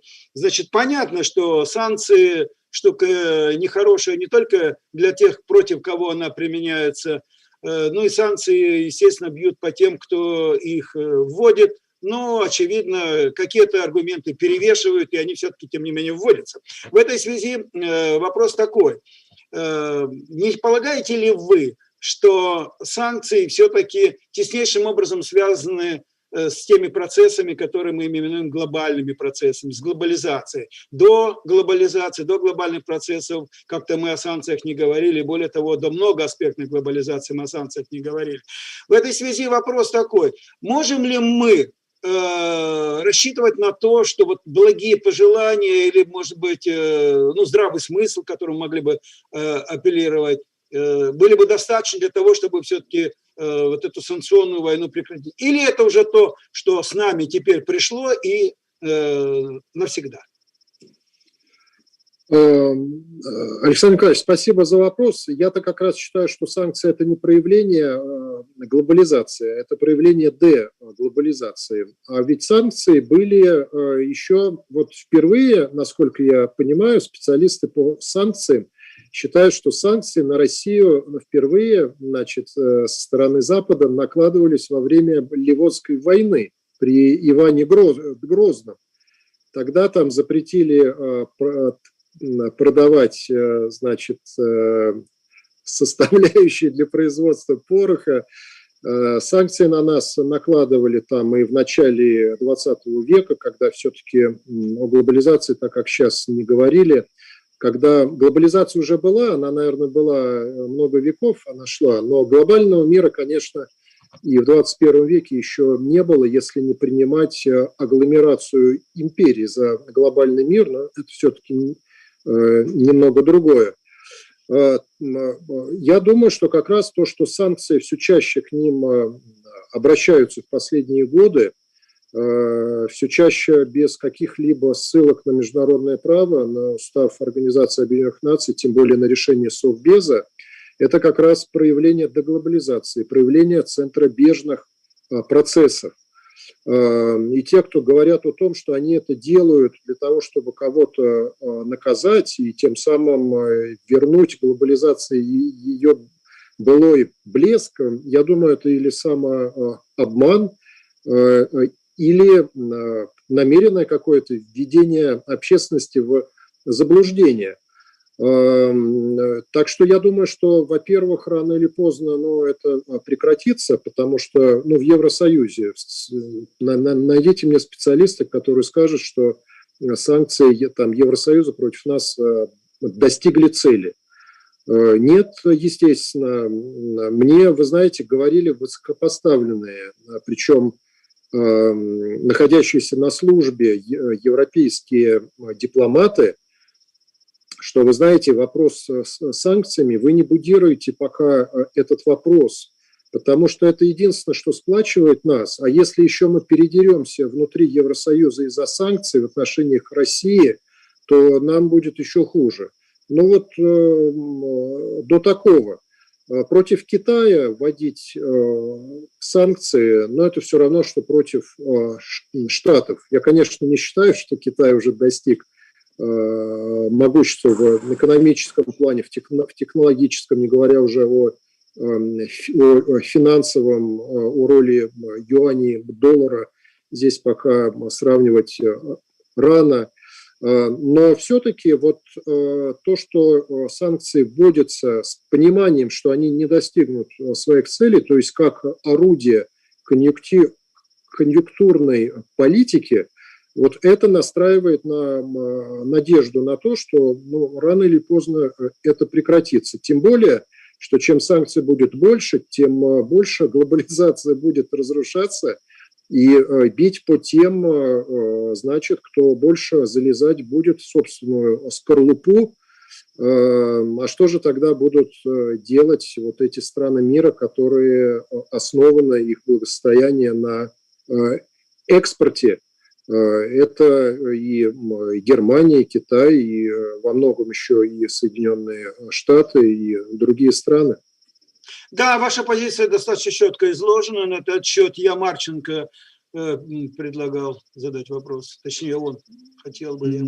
Да, спасибо большое, Александр Николаевич. Алексей Анатольевич, да, Марченко Андрей, первый курс магистратуры ФГП МГУ. Спасибо за ваше выступление, оно вызвало много вопросов, но задам я один, исходя из регламента. Вы затронули интересную тему многополярности. Как вы считаете, данный факт, как он повлияет на отношения США и ЕС? Консолидирует ли он их с целью обеспечения своих лидирующих положений, либо наоборот разобщит? И какими мерами ограничится США и ЕС, и вообще ограничится ли для обеспечения своих лидирующих позиций по ключевым вопросам? Андрей, Спасибо. я вынужден включиться сюда. Это такой вопрос, который не является блиц. Конечно, сейчас Алексей Анатольевич ответит так, как посчитает нужным, но у нас уже нет времени, у нас сейчас выступления еще будут, а я еще вижу 5 вопросов. Или мы тогда прекратим задавать вопросы, или Алексей Анатольевич просто сейчас направление даст мысли, как найти ответ на этот вопрос. Вот так. Ну, студенты очень хорошо, что задают вопросы. Пожалуйста, Алексей Анатольевич. Спасибо. Но для меня, вот если использовать многополярность и полицентризм как синонимы, нет смысла здесь волос расщеплять. Это все-таки это не хорошо и не плохо. Вот это как электричество, им можно зажечь лампочку, а можно взять оголенный провод и убить себя. Или вода. Водой можно утолить жажду и спасти жизнь, в воде можно и утонуть. Многополярность и полицентризм, все зависит от того, что за модель. Вот у глобализации же тоже может быть много моделей. Вот была это неолиберальная модель, она просуществовала всего лет 30. Вот начиная с татчеризма, с рейгономики, с падения Советского Союза, когда как бы глобальный рынок замкнулся во многом окончательно. Так и у полицентризма. У полицентризма моделей может быть много. Может быть война всех против всех, а может быть и регулируемая система глобального трансрегионального управления. Так что все зависит от того, к чему придут вот государства нации, потому что они будут выстраивать эту дальше систему. Но то, что полицентризм, вот как это электричество или вода, это данность, для меня это факт. Поэтому я считаю, что никакой новой биполярности в 21 веке возникнуть не может, потому что невозможно уже стать сверхдержавой в понятиях 20 века. Как нишевая сверхдержава быть еще можно. Там Штаты в военном плане, и то уже какие они войны выиграли в последние 50 лет. Или, например, в финансовом плане. Но да, доллар – девизная валюта, никто пока с ним тягаться не может, хотя евро достаточно сильно заявил о себе в последние 20 лет, и не надо воспринимать евро, значит, как младшего брата и союзника доллара, это далеко не так. Специалисты по мировым финансам, по международным это знают. Но это ниши, все равно это ниши, а не представление о столкновении сверхдержав, а значит и о биполярности. Так что вот полицентризм, он, я думаю, мир 21 века – это мир полицентричный. Вот насколько он будет не миром вот этого противостояния и взаимных санкций и угроз, локальных конфликтов, большой вопрос. Вот мы посмотрим, например, если в сентябре этого года, наконец, саммит P5, большой пятерки, как предложил Путин в январе прошлого года, и поддержали же все. Китай, потом Франция, потом США, потом Великобритания. Вот пусть люди встречаются, может быть, стимулы дальше какие-то будут. Ну, а если, видите, называть друг друга киллерами, вот, и оскорблять и хамить, но ясно, это путь в никуда. Это путь в полицентричный мир, где все будут обзывать друг друга и заниматься протекционизмом и взаимным сдерживанием. Спасибо. Давайте переместимся в Баку, Азербайджан. Равшан Гаджиев задаст вопрос. Спасибо, Александр Николаевич. Я вас приветствую. И спасибо за доклад. И очень короткий вопрос. Считаете ли вы нужным, что следует реформировать, реорганизовать деятельность, структурную деятельность Организации Объединенных Наций? Вот, пожалуйста, такой вопрос. Вот ваше мнение. Спасибо за вопрос. По нему тоже копий сломано очень много. Я считаю, что Организация Объединенных Наций по уникальности ничего близко к ней не приближается, что 1945 год, он уникальный был. Вот было несколько месяцев, чтобы создать ООН. Это где-то с Думбартон-Окса по Потсдам. Рузвельт, если умер бы на несколько месяцев раньше, да, даже исходя из этого фактора, ООН могло не быть. Или это было бы нечто вроде Лиги наций .2.0, и давно бы уже никто об ООН не вспоминал. Но я также считаю, что реформироваться она должна. И, кстати, в ООН ведь реформ было всяких много. Но говорится о том, вот, больше всего это реформирование Совбеза и постоянные члены. И, ну, ясно, мир 1945 года, вроде бы мы живем сейчас в абсолютно другом мире. И в чем-то я согласен, но в чем-то нет. Вот посмотрите, в 1945-м все-таки вот вошли эти 5 стран. И ни одна из этих стран до сих пор не может быть взята и выкинута. Но в самом деле все 5 стран до сих пор являются в чем-то глобальными державами. Или Китай, там же не европейцы были только, там были Штаты, но был и Китай, но Китай с 1945-го, это не Китай 2021-го, но все равно уже тогда вот стратегическая мысль, насколько она мощная была из-за войны, уже тогда было ясно, что Китай надо включать. И прошло 75 лет, и стало ясно, что решение-то правильное было. Но, вы знаете, реформирование Совбеза, его состава, мы сейчас отдалились от этого еще дальше, чем это было, например, 20 лет назад. Потому что, ну, ясно, что должен быть консенсус по реформе, должны быть нормальные отношения между Россией и Японией, Китаем и Индией, США и Китаем. Надо, чтобы консенсус был в Латинской Америке и в Африке, кто представлять будет их страны в Совбезе. А здесь, в общем, чем дальше, тем пока споров становится больше, а не меньше. Так что я думаю, что за ООН надо держаться всеми силами. Для России это один из немногих атрибутов ее глобальности. Но надо помнить, да, что без реформирования еще через 100 лет он вряд ли выживет. Да, мы вышли далеко за регламент по вопросам, поэтому прежде чем будем задавать или зададим еще несколько предельно кратких вопросов, я хочу спросить. Поднимите, пожалуйста, вот так сейчас руку, кто хотел бы выступить. В зависимости от этого я посмотрю, будем ли продолжать или не будем продолжать задавать вопросы. Вот так поднимите и держите, пожалуйста. Отлично. Теперь я понимаю, что мы еще можем очень кратко задать вопросы, но выступающие тогда сосредоточьтесь на том, чтобы после этого вы могли изложить свою точку зрения на сказанное. Пожалуйста, давайте дадим студенту еще Савлан Рани и Заров следующий. Да, добрый вечер. Да, кратко, предельно. Спасибо за предоставленное слово. Алексей Анатольевич, хотелось бы... Представьтесь. Я Савлан Рани, студент первого курса магистратуры ФГП МГУ. Спасибо вам большое за столь содержательный, интересный доклад.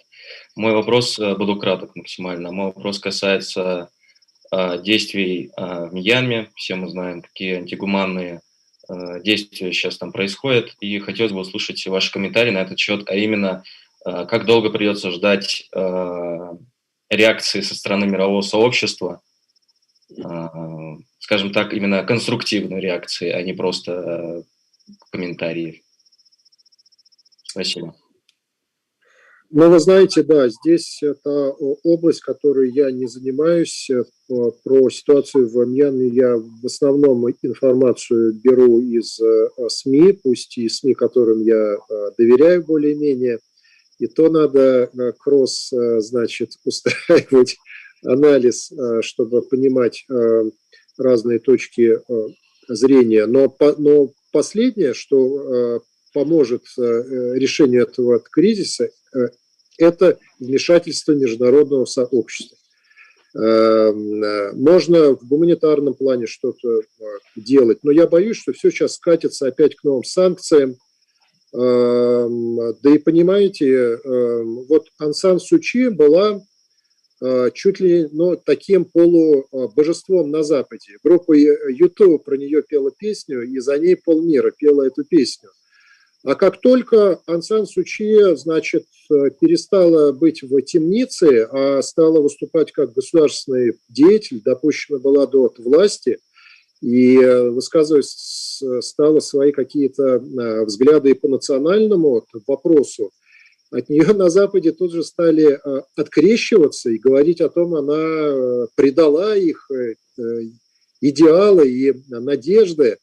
Так что здесь, вы знаете, вот грань между желанием оказать помощь и двойными стандартами, когда люди мало что понимают в происходящем внутри страны, она очень тонкая. Так что мне очень сложно сказать, как разрешить этот кризис, но я считаю, что только не силовым давлением извне. Дмитрий Заров, пожалуйста. Да, Дмитрий Заров готов вопрос задавать? Тогда Сергей, футурализм, да, у него так, я вижу. Заров, Саратов, вопрос такой. Вы сказали, что ситуация взаимодействия между государствами приобретает все более необратимый характер, но необратимость тоже куда-то обращена. Какие вот результаты выхода из этой необратимости, раз, два, три, вы можете называть, например? И второе, у нас какие-то стратегии выхода из этой ситуации разрабатываются не учеными, вот здесь присутствующими, а на уровне правительства, президента. Стратегии какие-то отрабатываются? Разрабатываются. Я понимаю, какие? Я имею в виду, какие именно? Например? Ну, вот видите, уже было сказано, что разрабатывается. На да это ясно, ясно. Я могу не отвечать. Да. Ну... Но, значит, я думаю, что если здравый смысл не восторжествует, а вряд ли, чтобы сейчас вот ряд держав прекратили накачивать ситуацию для того, чтобы удержать свои позиции. Значит, если этого не случится, а скорее всего нет, мы в затяжном таком периоде, когда надо дождаться, чтобы Китай еще больше укрепил свои позиции, чтобы он окончательно не рассорился с Индией, и Индия заявила тоже свои позиции как самостоятельного центра силы, чтобы в Евросоюзе дозрели до этой самой стратегической автономии и вновь не сделали из себя престижного Соединенных Штатов. А сейчас на это шансов намного меньше, чем это было еще при Обаме. Действительно, в Евросоюз сейчас понимают, что потихонечку, но надо наращивать свои какие-то автономные силы и в экономике, и в технологиях. значит, вот зеленая сделка, это опять вот о том же, и даже в военно-политической сфере разговоры там не затухнут, а развиваться будут и при Джозефе Байдене. Но затем вопрос России. Вот, значит, для того, чтобы стабилизировать мир, а вот Киссинджер, кстати, мне очень нравится, что Киссинджер называл не раз Россию таким мировым стабилизатором. Он говорил о том, что, вы знаете, на протяжении веков Россия не раз играла роль стабилизатора. Нам она может нравиться или нет, но невозможно не признать, что такого рода страна, такой величины, ее нельзя из нее делать пугало. Такие страны играют роль стабилизаторов. Но Россия, вот если с экономикой у нас прорыва не будет, то для полицентризма это будет плохо, потому что надо быть в самом деле таким центром, и вот как Китай. Китай, что санкции, что не санкции, он выдержит с его экономикой в 20% от мирового ВВП. У нас 3, много что еще есть, значит, в кармане, но все равно сложно и следующие 20 лет с 3% быть везде и повсюду. Так что, в общем, я думаю, что вот надо, чтобы полицентризм развивался и по объективным причинам, что рано или поздно ряд государств, их организаций отказались от инструментов давления, от права силы. Вот тогда, да, мы перейдем вновь, как в 19 было веке, значит, не концерт уже будет держав, но, по крайней мере, хотя бы 50 лет проживем, о которых будут вспоминать уже там в каком-нибудь в 22 веке, как о золотом веке. Итак, 2 коротких вопроса еще остается. Сергей, если он на связи, пусть задает, и Андрей Дмитриевич Королев следующий. Да, здравствуйте. Меня зовут Дутов Сергей Леонидович, инфофутурализм. Вы уже отвечали на вопрос Елены Александровны. Мы не представили, Сергей. Я сказал, Дутов Сергей Леонидович, НКО «Футурализм», руководитель стратегического отдела. Понятно, давайте. Елена Александровна задавала уже вам вопрос, в принципе, по поводу причин войны на Земле. Вот я хотел бы уточнить, вот в чем все-таки причина войны на Земле? Это первый. И запятая второй, некая программа какая-то международная, она сможет, не знаю, объединить как-то, вот, внести какой-то, стать каким-то кольцом, не знаю, там, баланса интересов разных стран общества и разных страт общества. Вот, спасибо. Спасибо за вопрос. Я думаю, что война – это такое экстремальное выражение конкуренции, а это в человеческой природе и развитии человеческой цивилизации всегда опиралось на смесь сотрудничества, конкуренции, противоборства, в том числе и военными способами. Так что вот эта природа человека и это развитие человеческой цивилизации, я думаю, никуда не денется, и войны были, есть и, к сожалению, будут. Но дело все в том, что войны могут быть разные. Вот были 2 мировые, пока больше 3-й мировой не было. И оружие появилось, которое должно, по идее, дальше предотвращать 3-ю мировую. Но войны локальные, особенно между странами, которые не считают себя союзниками, но эти войны будут, я думаю, весь 21 век тоже будет веком череды войн. Главное, чтобы в них не участвовали с разных сторон, пусть это и даже будут прокси-ворс, чтобы не участвовали ведущие военные державы. А так войны можно регулировать, можно стремиться с помощью той же самой системы международного права, как бы их минимизировать, с помощью гуманитарной помощи сокращать число их жертв. Вот. Но искоренить войны, это значило бы, что взять и сделать из человека новое существо. Вряд ли в 21 веке это удастся. Алексей Анатольевич, Андрей Ильич, я прошу прощения, просто в контексте в этом. Поясните свою позицию. Сейчас немало разговора о том, что мы находимся в состоянии холодной войны, сопоставимой с той, которая была, когда два общественных блока, общественно-политических блока противостояли. Как вы полагаете, обоснована ли такая точка зрения? Мы в состоянии холодной войны или еще нет? Ну, я много лет выступал против этой идеи или концепции, которую многие воспринимали уже как состоявшаяся холодная война 2.0.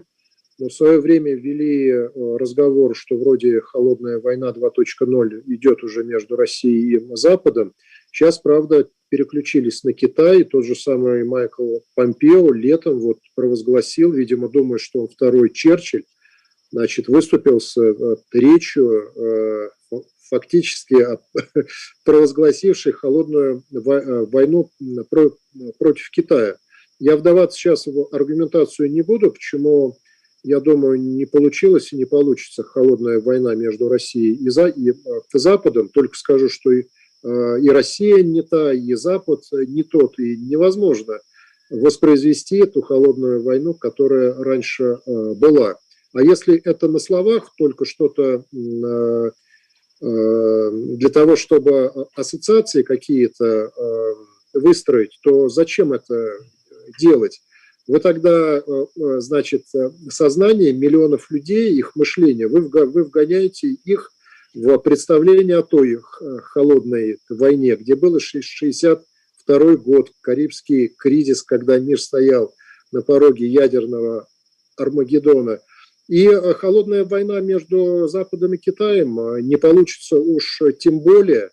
Никто не будет массово вместе с США вести холодную войну против Китая. Китай не собирается навязывать свою некую мировую идеологию на другие страны.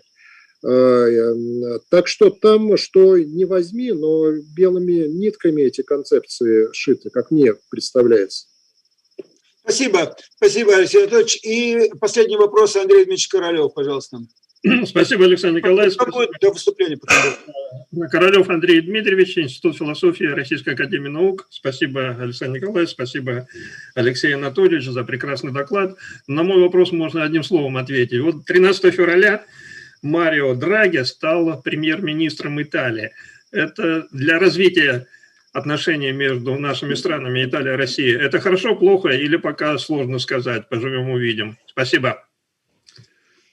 Большое спасибо. Вы знаете, я думаю, что кто бы ни был премьер-министром Италии, у нас с этой страной особые отношения.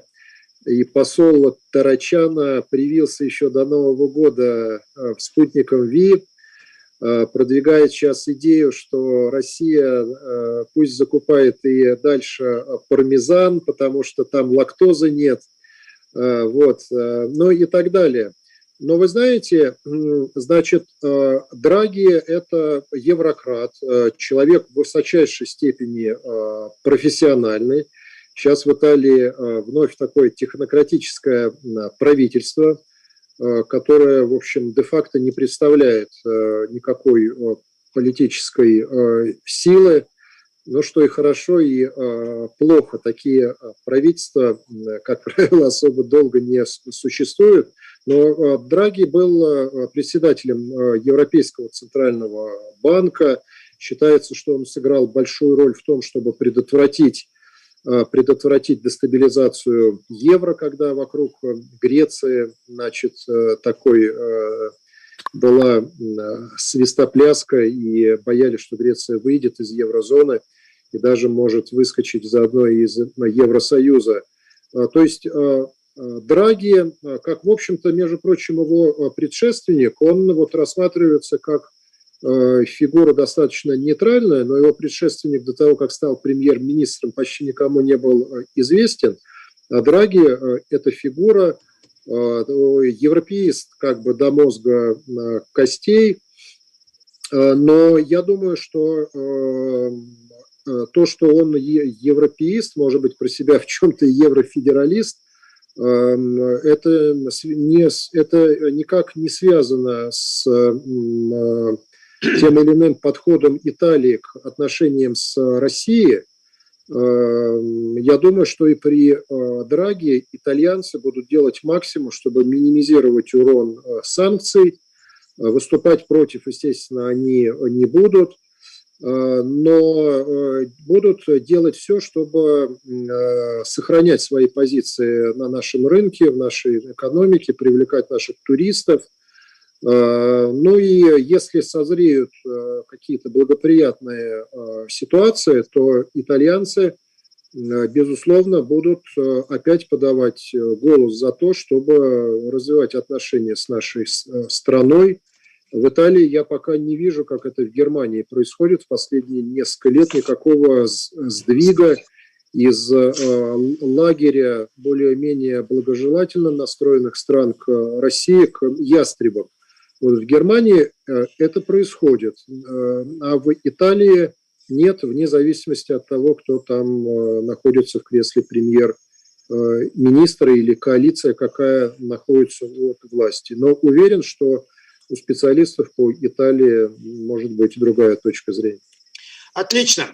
Алексей Анатольевич, мы на этом заканчиваем вопросы и ответы. Мне не хотелось бы прерывать именно вот этот поток вопросов, который был тут очень большой, но вопросы и дают более углубленное и расширенное представление как о теме, так и о вашей позиции, плюс обращение к тем литературным источникам, которые, я надеюсь, и на сайте появятся, и они в интернете есть, и в магазинах вы можете приобрести литературу. Так что здесь, кого это заинтересует, вы знаете теперь, куда обращаться. А мы переходим к третьему этапу нашей работы, это выступления. Я еще раз хочу обратиться к участникам конференции нашего семинара. Поднимите сейчас вот так руку, кто хотел бы взять слово, и мы определимся с регламентом. Я вижу Михаил Веллер, Годоров, Лазовский. Так, я за собой хотел бы тоже забронировать. Ну, мы легко можем, да. Еще Щекочихин, кажется, да. Там очень плохая картинка тогда, пожалуйста. Ну, до 5 минут мы можем позволить себе выступление, но желательно не выходить за рамки. Михаил Иосифович, давайте мы тогда начнем с вас, если вы не возражаете. Веллер Михайлович, тоже... Я не возражаю, спасибо за я не знаю, прошу прощения, будет ли Михайлович представляться. Михайлович Веллер, будете представиться, пожалуйста? Ну, не все так я, да. Веллер Михаил Иосифович, свободный внесистемный писатель и философ.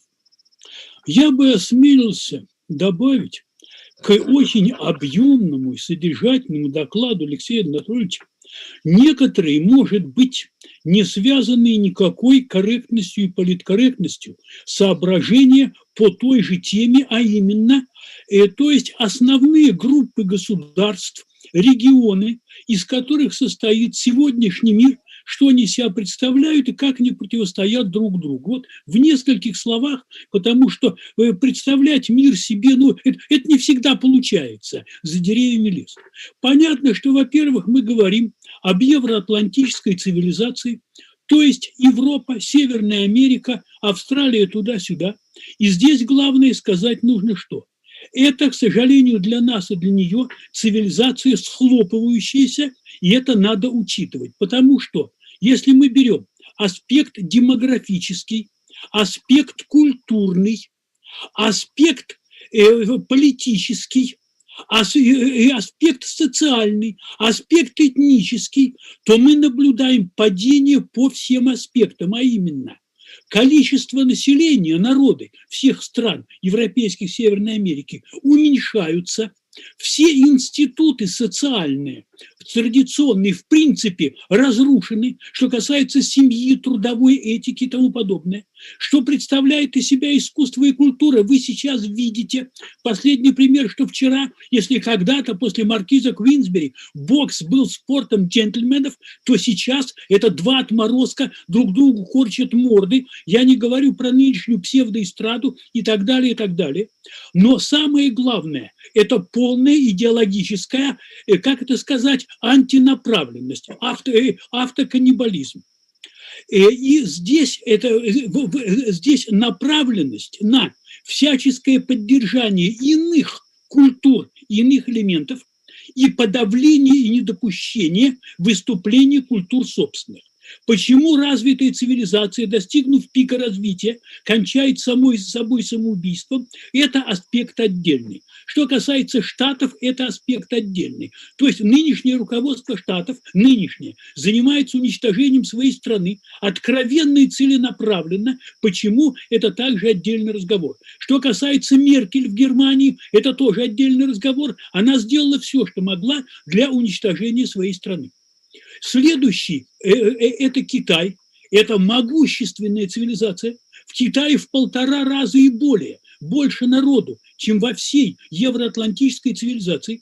Китай – это эффективнейшая экономика, то есть, по сути, тоталитарная страна, одна партия, жесткая нетерпимая идеология и смешанная экономика под контролем государства – это точно тот тип, который в 1933, 1945, 20 года был в Германии, в принципе, та же модель, которая была в 23, 45, 20 века в Италии, и это отчасти то, что было в СССР. И надо помнить, что 100 лет назад западные интеллигенции, западные мыслители превозносили этот тип экономики и этот тип коллективистского корпоративного государства, но они это превозносили года до 36-38, а после Второй мировой вспоминать-то стало глубоко неприлично. Экономика Германии по эффективности году в 44-м, начале 45-го просто не имела себе равных. А это только маленький момент. То есть то, что экономическое будущее за Китаем, это уже экономическое настоящее. Следующее, это да, то, о чем вы говорили, Александр Николаевич, это мир ислама. И мир ислама давно одержал идеологическую победу, потому что побеждает тот, кто верен в свои идеи, кто имеет незыблемые ценности, кто готов эти ценности продвигать любой ценой и умирать за них.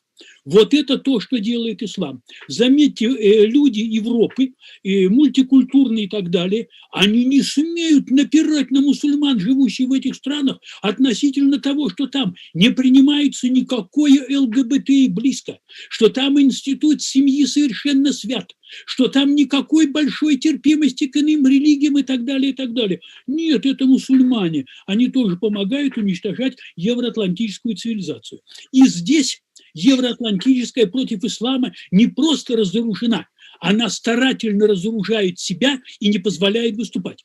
Крошечное вкрапление – это Израиль. Это точка противостояния евроатлантической цивилизации и мира ислама.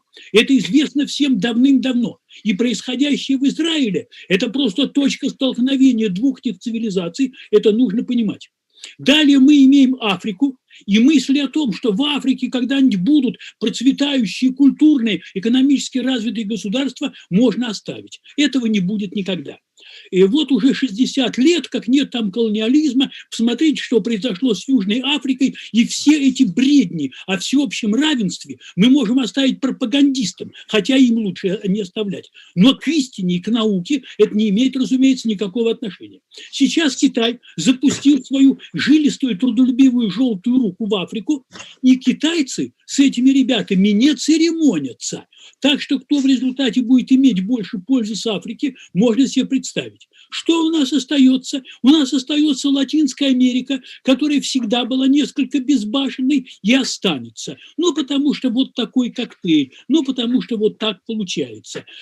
Она будет подстраиваться под тех, кто рулит в мире.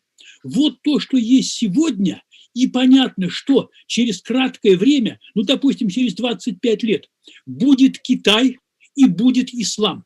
Все остальное будет подстраиваться так или иначе. Европа будет музеем. Что будет на месте Соединенных Штатов, сказать трудно. И последнее.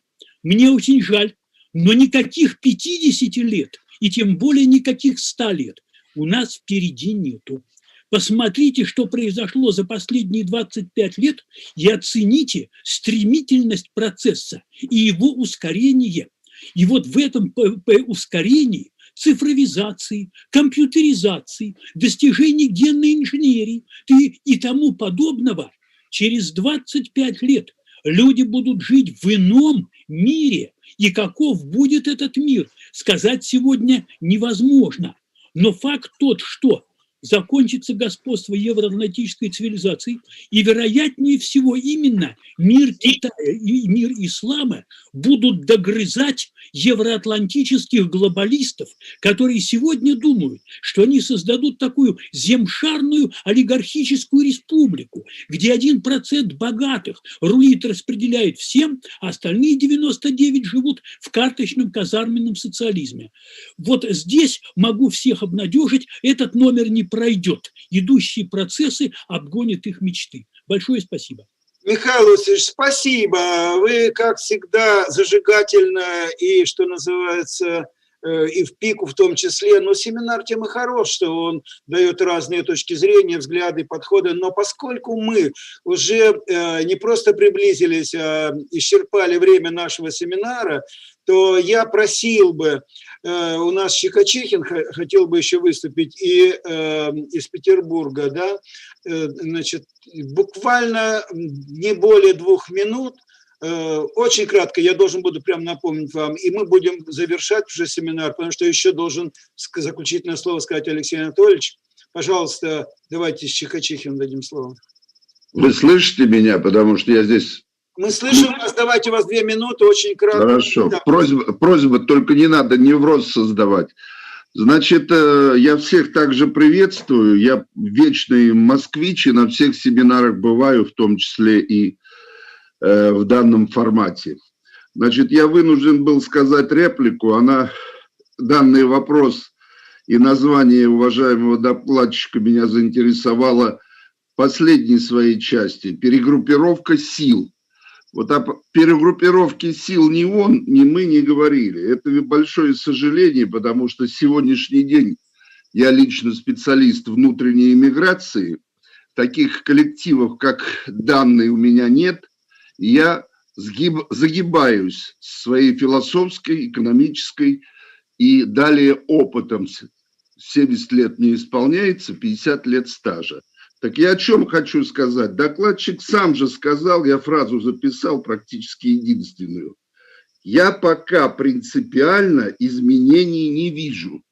Предыдущий сейчас вот выступающий сказал, какие перемены у нас грядут и по цифровизации и прочие лекции могу много прочитать по разным направлениям. А у нас, мы в нашем докладе говорим, что у нас нет изменения. 2 штриха говорят, я закругляюсь. Проблемы дефицита демократии везде, даже в ее величестве Америки. Процесс,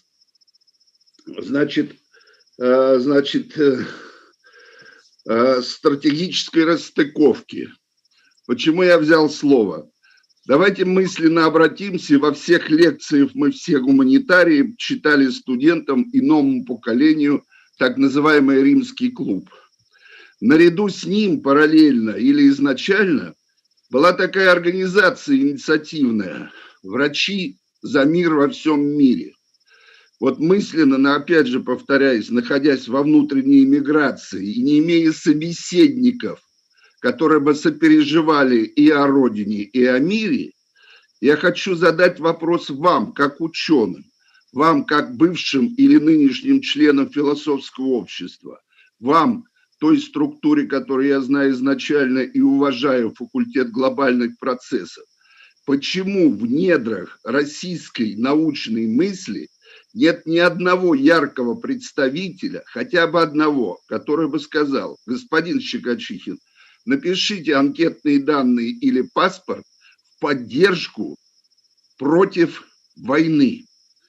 И вновь избранный президент США говорит, что мы вдарим крепко, дайте нам 2 дня, и мы с этой Россией и Китаем размозжимся. Потом он говорит, что президент киллер. Можно обсуждать, не обсуждать, но это уже мордобой уличных ребят. Интеллектуалы России, интеллектуалы мира в лице врачей за мир Римского клуба. Где эти специалисты? Почему мы не можем стать с этой инициативой даже на базе этого нынешнего семинара? К сожалению, должен сказать, что время вышло. Да, значит, все, последняя фраза. Значит, если такая инициатива бы состоялась, ощущение, как будто помимо коронавируса парализована вся интеллектуальная мысль человечества. Нет ни инициаторов, ни организаторов, которые бы хотя бы мысленно поставили флаг противодействия безумию, уничтожения разума на земле. А перспектива одна, что завтрашний любой росчерк пера или слова, разум на земле, включая наш семинар, его не будет. Я за действо, готов подписывать, готов приезжать. Спасибо за выступление. Игорь Ревлазовский, пару минут максимум прошу. Да. Значит, я оттолкнусь от мысли Алексея Анатольевича о том, что что меня поразило. Вот эта конкуренция сотрудничества противостоит друг другу. И оказывается, что политики-то как раз склонны больше к конфронтации, к конкуренции, а вот военные к сотрудничеству. И парадокс в этом. И не говорит ли этот парадокс в пользу того, что в каком-то далеком будущем, не завтра, не послезавтра, а в очень отдаленной перспективе мы будем иметь только одну международную армию, и не будет армий, растасканных по национальным государствам. Может быть, это уже в определенном степени военные некий прообраз, некую строят, так сказать, будущее своим пониманием, проблем друг друга, во всяком случае, своим диалогом друг с другом, отличным от политиков по своей направленности. Вот что хотелось бы сказать. Спасибо. Спасибо. Но, кажется, все, нет тех, которые бы очень и очень хотели выступить, но я не могу удержаться от реплики, только у меня на выступление просто нет времени, действительно оно закончилось. Здесь несколько раз прозвучал термин деглобализация. Алексей Анатольевич, я почему на это обращаю внимание? Этот термин сейчас как-то все больше и больше входит в оборот, он гуляет и в серьезной литературе, и в очень серьезных докладах, но боюсь, что здесь могут быть превратные представления об этом процессе, связанные с тем, что якобы и вроде бы вот то, что мы называем глобализацией, я имею в виду специалистов, а не тех, кто в глобализации видит некую конспирологию там или, скажем, какие-то субъективные проекты реализуемые и так далее. Вот если говорить о глобализации всерьез, как о историческом, объективно-историческом, прежде всего, процессе, то, конечно, о деглобализации должен быть специальный разговор, имея в виду, что те глобальные процессы, которые мы понимаем как формирование и становление в планетарном масштабе различных связей, структур, отношений, охватывающих различные сферы общественной жизни, они никуда не делись, не денутся, естественно, ни в ближайшей, ни в отдаленной перспективе, поскольку человечество стало планетарным явлением, о чем еще Владимир Ильич Вернадский прекрасно сказал. И поэтому, когда мы употребляем термин деглобализация, мы можем, особенно студенческая, молодежная аудитория, которая еще глубоко не погрузилась в эту проблематику, подумать, что скоро придет время, и глобализации как таковой не будет, и мир будет другой. Да, мир будет другой, но, может быть, здесь имело бы смысл употреблять слово не еще глокализация, когда глобальное и локальное оказываются подчас неразделимыми, и одно на другое непосредственно влияющее. Но, еще раз повторяю, это просто замечание, не более того, нет больше времени, тем более на дискуссию. Поэтому, Алексей Анатольевич, вам слово для того, чтобы отреагировать на те вопросы, которые были заданы, на те выступления, которые прозвучали. И на этом можем завершать будем наш семинар. Пожалуйста, Алексей Анатольевич, вам слово. Спасибо. Большое спасибо. Я постараюсь очень кратко, потому что мне дали сегодня возможность говорить много, почти без ограничений. Прошу прощения, если где-то было затянуто. Ну, я думаю, в конце я и отреагирую, но вообще что-то сказать такое не в развитии, а, собственно, что я считал бы очень важно. Вот вне зависимости от того, какой мир будет вокруг России в этом году или через 20 лет, России самое важное – это внутренне развиваться и решать свои проблемы. Вот необходимо снижать социальное неравенство в России, которое помещает нас в категорию наиболее социально несправедливых стран мира. Но как-то это нехорошо и не клеится с мировоззрением россиян в последние, уж не знаю, там сколько десятилетий, а может быть даже и веков. Надо поднимать уровень жизни. Вот когда сейчас, значит, уже в Индонезии и в Китае уровень жизни или во Вьетнаме, он к нашему или приближается, или превышает уровень жизни в России. Как-то тоже, если задуматься, то ситуация странная. Надо улучшать качество государственного управления. Здесь очень много проблем, социальные лифты работают плохо, некомпетентность очень развита сильно. Я не скажу, что везде, но некомпетентность очень сильная. Надо снижать в России сверхцентрализацию всего и вся. Все-таки по Конституции мы федерация. Кроме того, я считаю, что вот пространственное развитие, к которому вроде бы в очередной раз сейчас перед пандемией, это правда было, хотели приступить, но невозможно же дальше концентрировать почти все ресурсы промышленные, финансовые, административные в европейской части, но это 1/5 от территории нашей страны. В демографическом плане тоже, в общем-то, нечем похвастаться, и здесь очень серьезные для России вызовы. Необходимо заканчивать разные реформы, псевдореформы в сфере образования, науки. Вот это необходимо прекращать. Иначе мы сами себе палки ставим в колеса. Что касается перегруппировки сил, но, в общем-то, я вел речь о перегруппировке сил. Я говорил, что с 2020 по 2021 год не изменились какие-то главные ведущие тренды. Но перегруппировка сил-то в последние годы и десятилетия она идет, набирает обороты.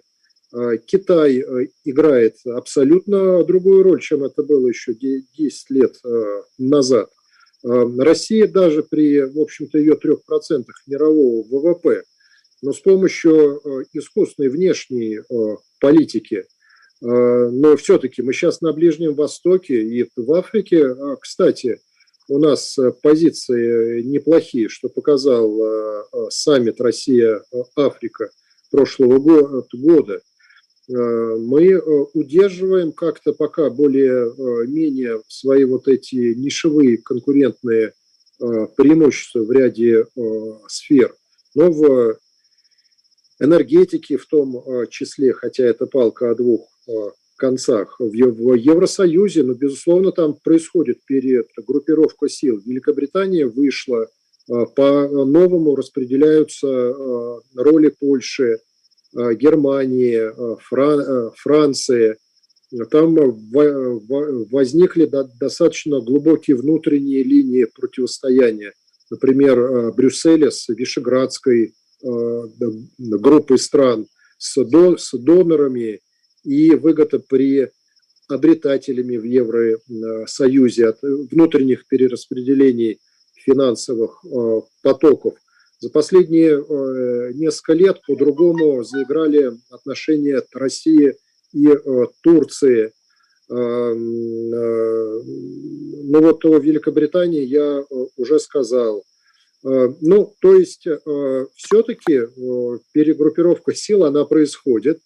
Я не говорил о том, что пандемия здесь внесла что-то новое, но перегруппировка сил продолжает происходить, и я настаиваю, что эта перегруппировка ведет именно к укреплению, к дальнейшей выкристаллизации полицентрического мира, а никакой новой биполярности.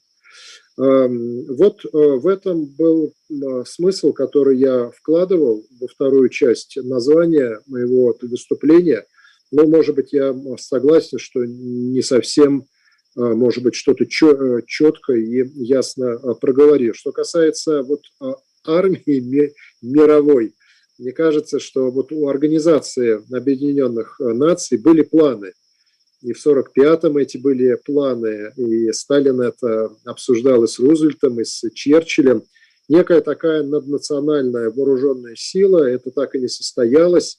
Но есть примеры НАТО, хотя там тоже нет общих войск. Там все как бы во всех миссиях страна должна выделить часть своих войск. Но мы, в общем-то, видим, что институт государства нации, он продолжает активно жить. Разговоры о том, что этот институт уходит в прошлое, размываются окончательно госграницы. В 90-е годы это популярно было. Я считаю, что большей частью эти прогнозы себя не оправдали. А если это так, и государство нации на следующие пару-тройку десятилетий уж точно сохраняет свою роль главного актора мировой политики, то какая самая что ни на есть глубокая атрибутика суверенитета? Суверенитет может размыт быть в технологическом, в экономическом плане, но не в военном. Большинство стран мира, есть, конечно, страны, у которых военного потенциала нет вообще, но те страны, у которых он есть, держат ближе всего к сердцу свой суверенитет в военной сфере, поэтому эти вопросы так трудно продвигаются внутри Евросоюза. Но еще им, естественно, очень сильно мешает и философия НАТО. Но, конечно же, вот я думаю, что из области фантастики то, что, может быть, мир нащупывает путь к каким-то наднациональным вооруженным силам. Здесь, я думаю, все останется, как испокон веков было. И речь о том, можешь ли ты с союзниками вместе координировать и согласовывать свою военно-политическую стратегию. Вот это важно. Еще раз большое спасибо и всем хорошего вечера. Алексей Анатольевич, спасибо вам тоже большое от всех нас, участников, от факультета глобальных процессов за поддержку и семинара, и факультета, и вообще целого направления, которое мы именуем глобалистикой. Я хотел бы сказать, что семинар наш записывался, он, начиная буквально с завтрашнего дня, даже, может, уже сегодня будет на сайте глобалистика.ру, и он будет просматриваться теперь все время, он также будет в YouTube.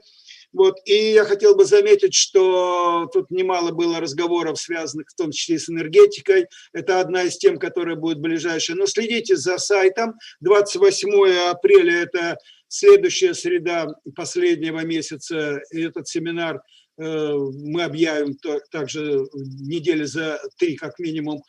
И он будет на сайте. А я хотел бы поблагодарить также еще всех, кто участвовал сегодня в этом семинаре. Огромное всем спасибо.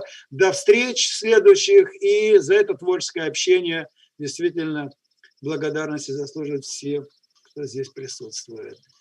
Теперь на этом... Спасибо всем. Спасибо большое. До новых встреч.